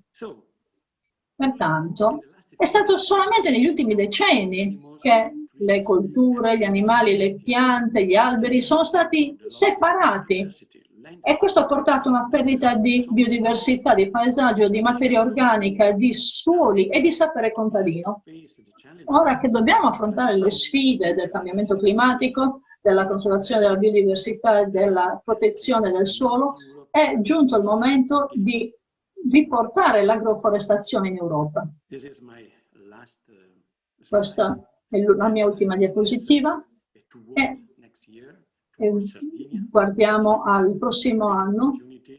La nuova PAC, scusate, è un'opportunità che dobbiamo cogliere. Abbiamo evidenziato molti ostacoli in questo webinar, ma anche molti segnali di miglioramento e prospettive. Quindi dobbiamo approfondire ulteriormente le indicazioni sviluppate durante questo webinar, durante la 5ª conferenza europea di agroforestazione a Nuoro il prossimo maggio. Attraverso questi temi politici, il dibattito degli agricoltori, ricercatori dell'agricoltura, degli esperti di forestazione, dei decisori politici potranno raggiungere risultati ancora più efficaci. Prima di chiudere questo webinar vorrei ringraziare tutti coloro che hanno lavorato per renderlo così utile, per assicurarne il successo, quindi vorrei ringraziare anche tutti i partecipanti, quelli che ci hanno seguito, e darvi appuntamento l'anno prossimo in Sardegna per la 5ª conferenza agroforestale europea. Ci sono stati grandi problemi nel 2019, come sappiamo, tuttora ci sono ancora problemi legati alla pandemia. Non siamo ancora certi al 100% che ci potremo incontrare di persona alla conferenza, ma sicuramente qualcosa che auspichiamo tutti fortemente. E vi saluto. So, Rico, if you wanted to Rico, take the floor, se vuoi riprendere la parola e chiudere l'incontro. There's not much to say. Quindi ribadisco i ringraziamenti a tutti i partecipanti che hanno partecipato a queste 3 giornate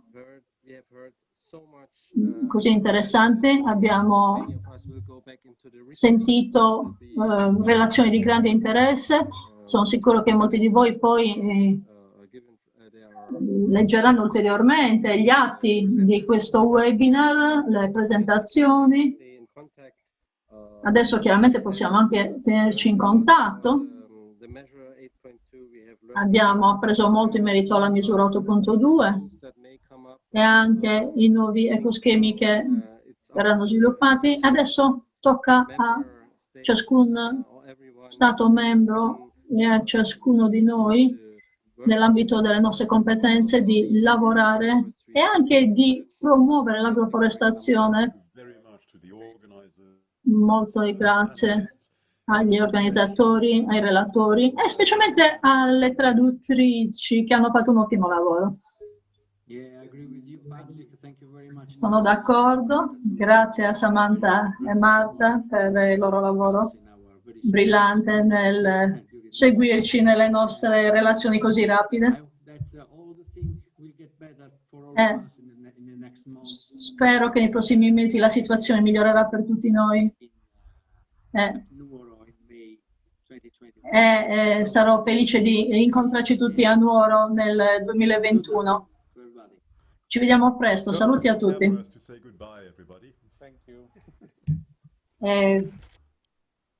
Vi invito tutti a accendere la videocamera in modo da salutarci tutti di persona.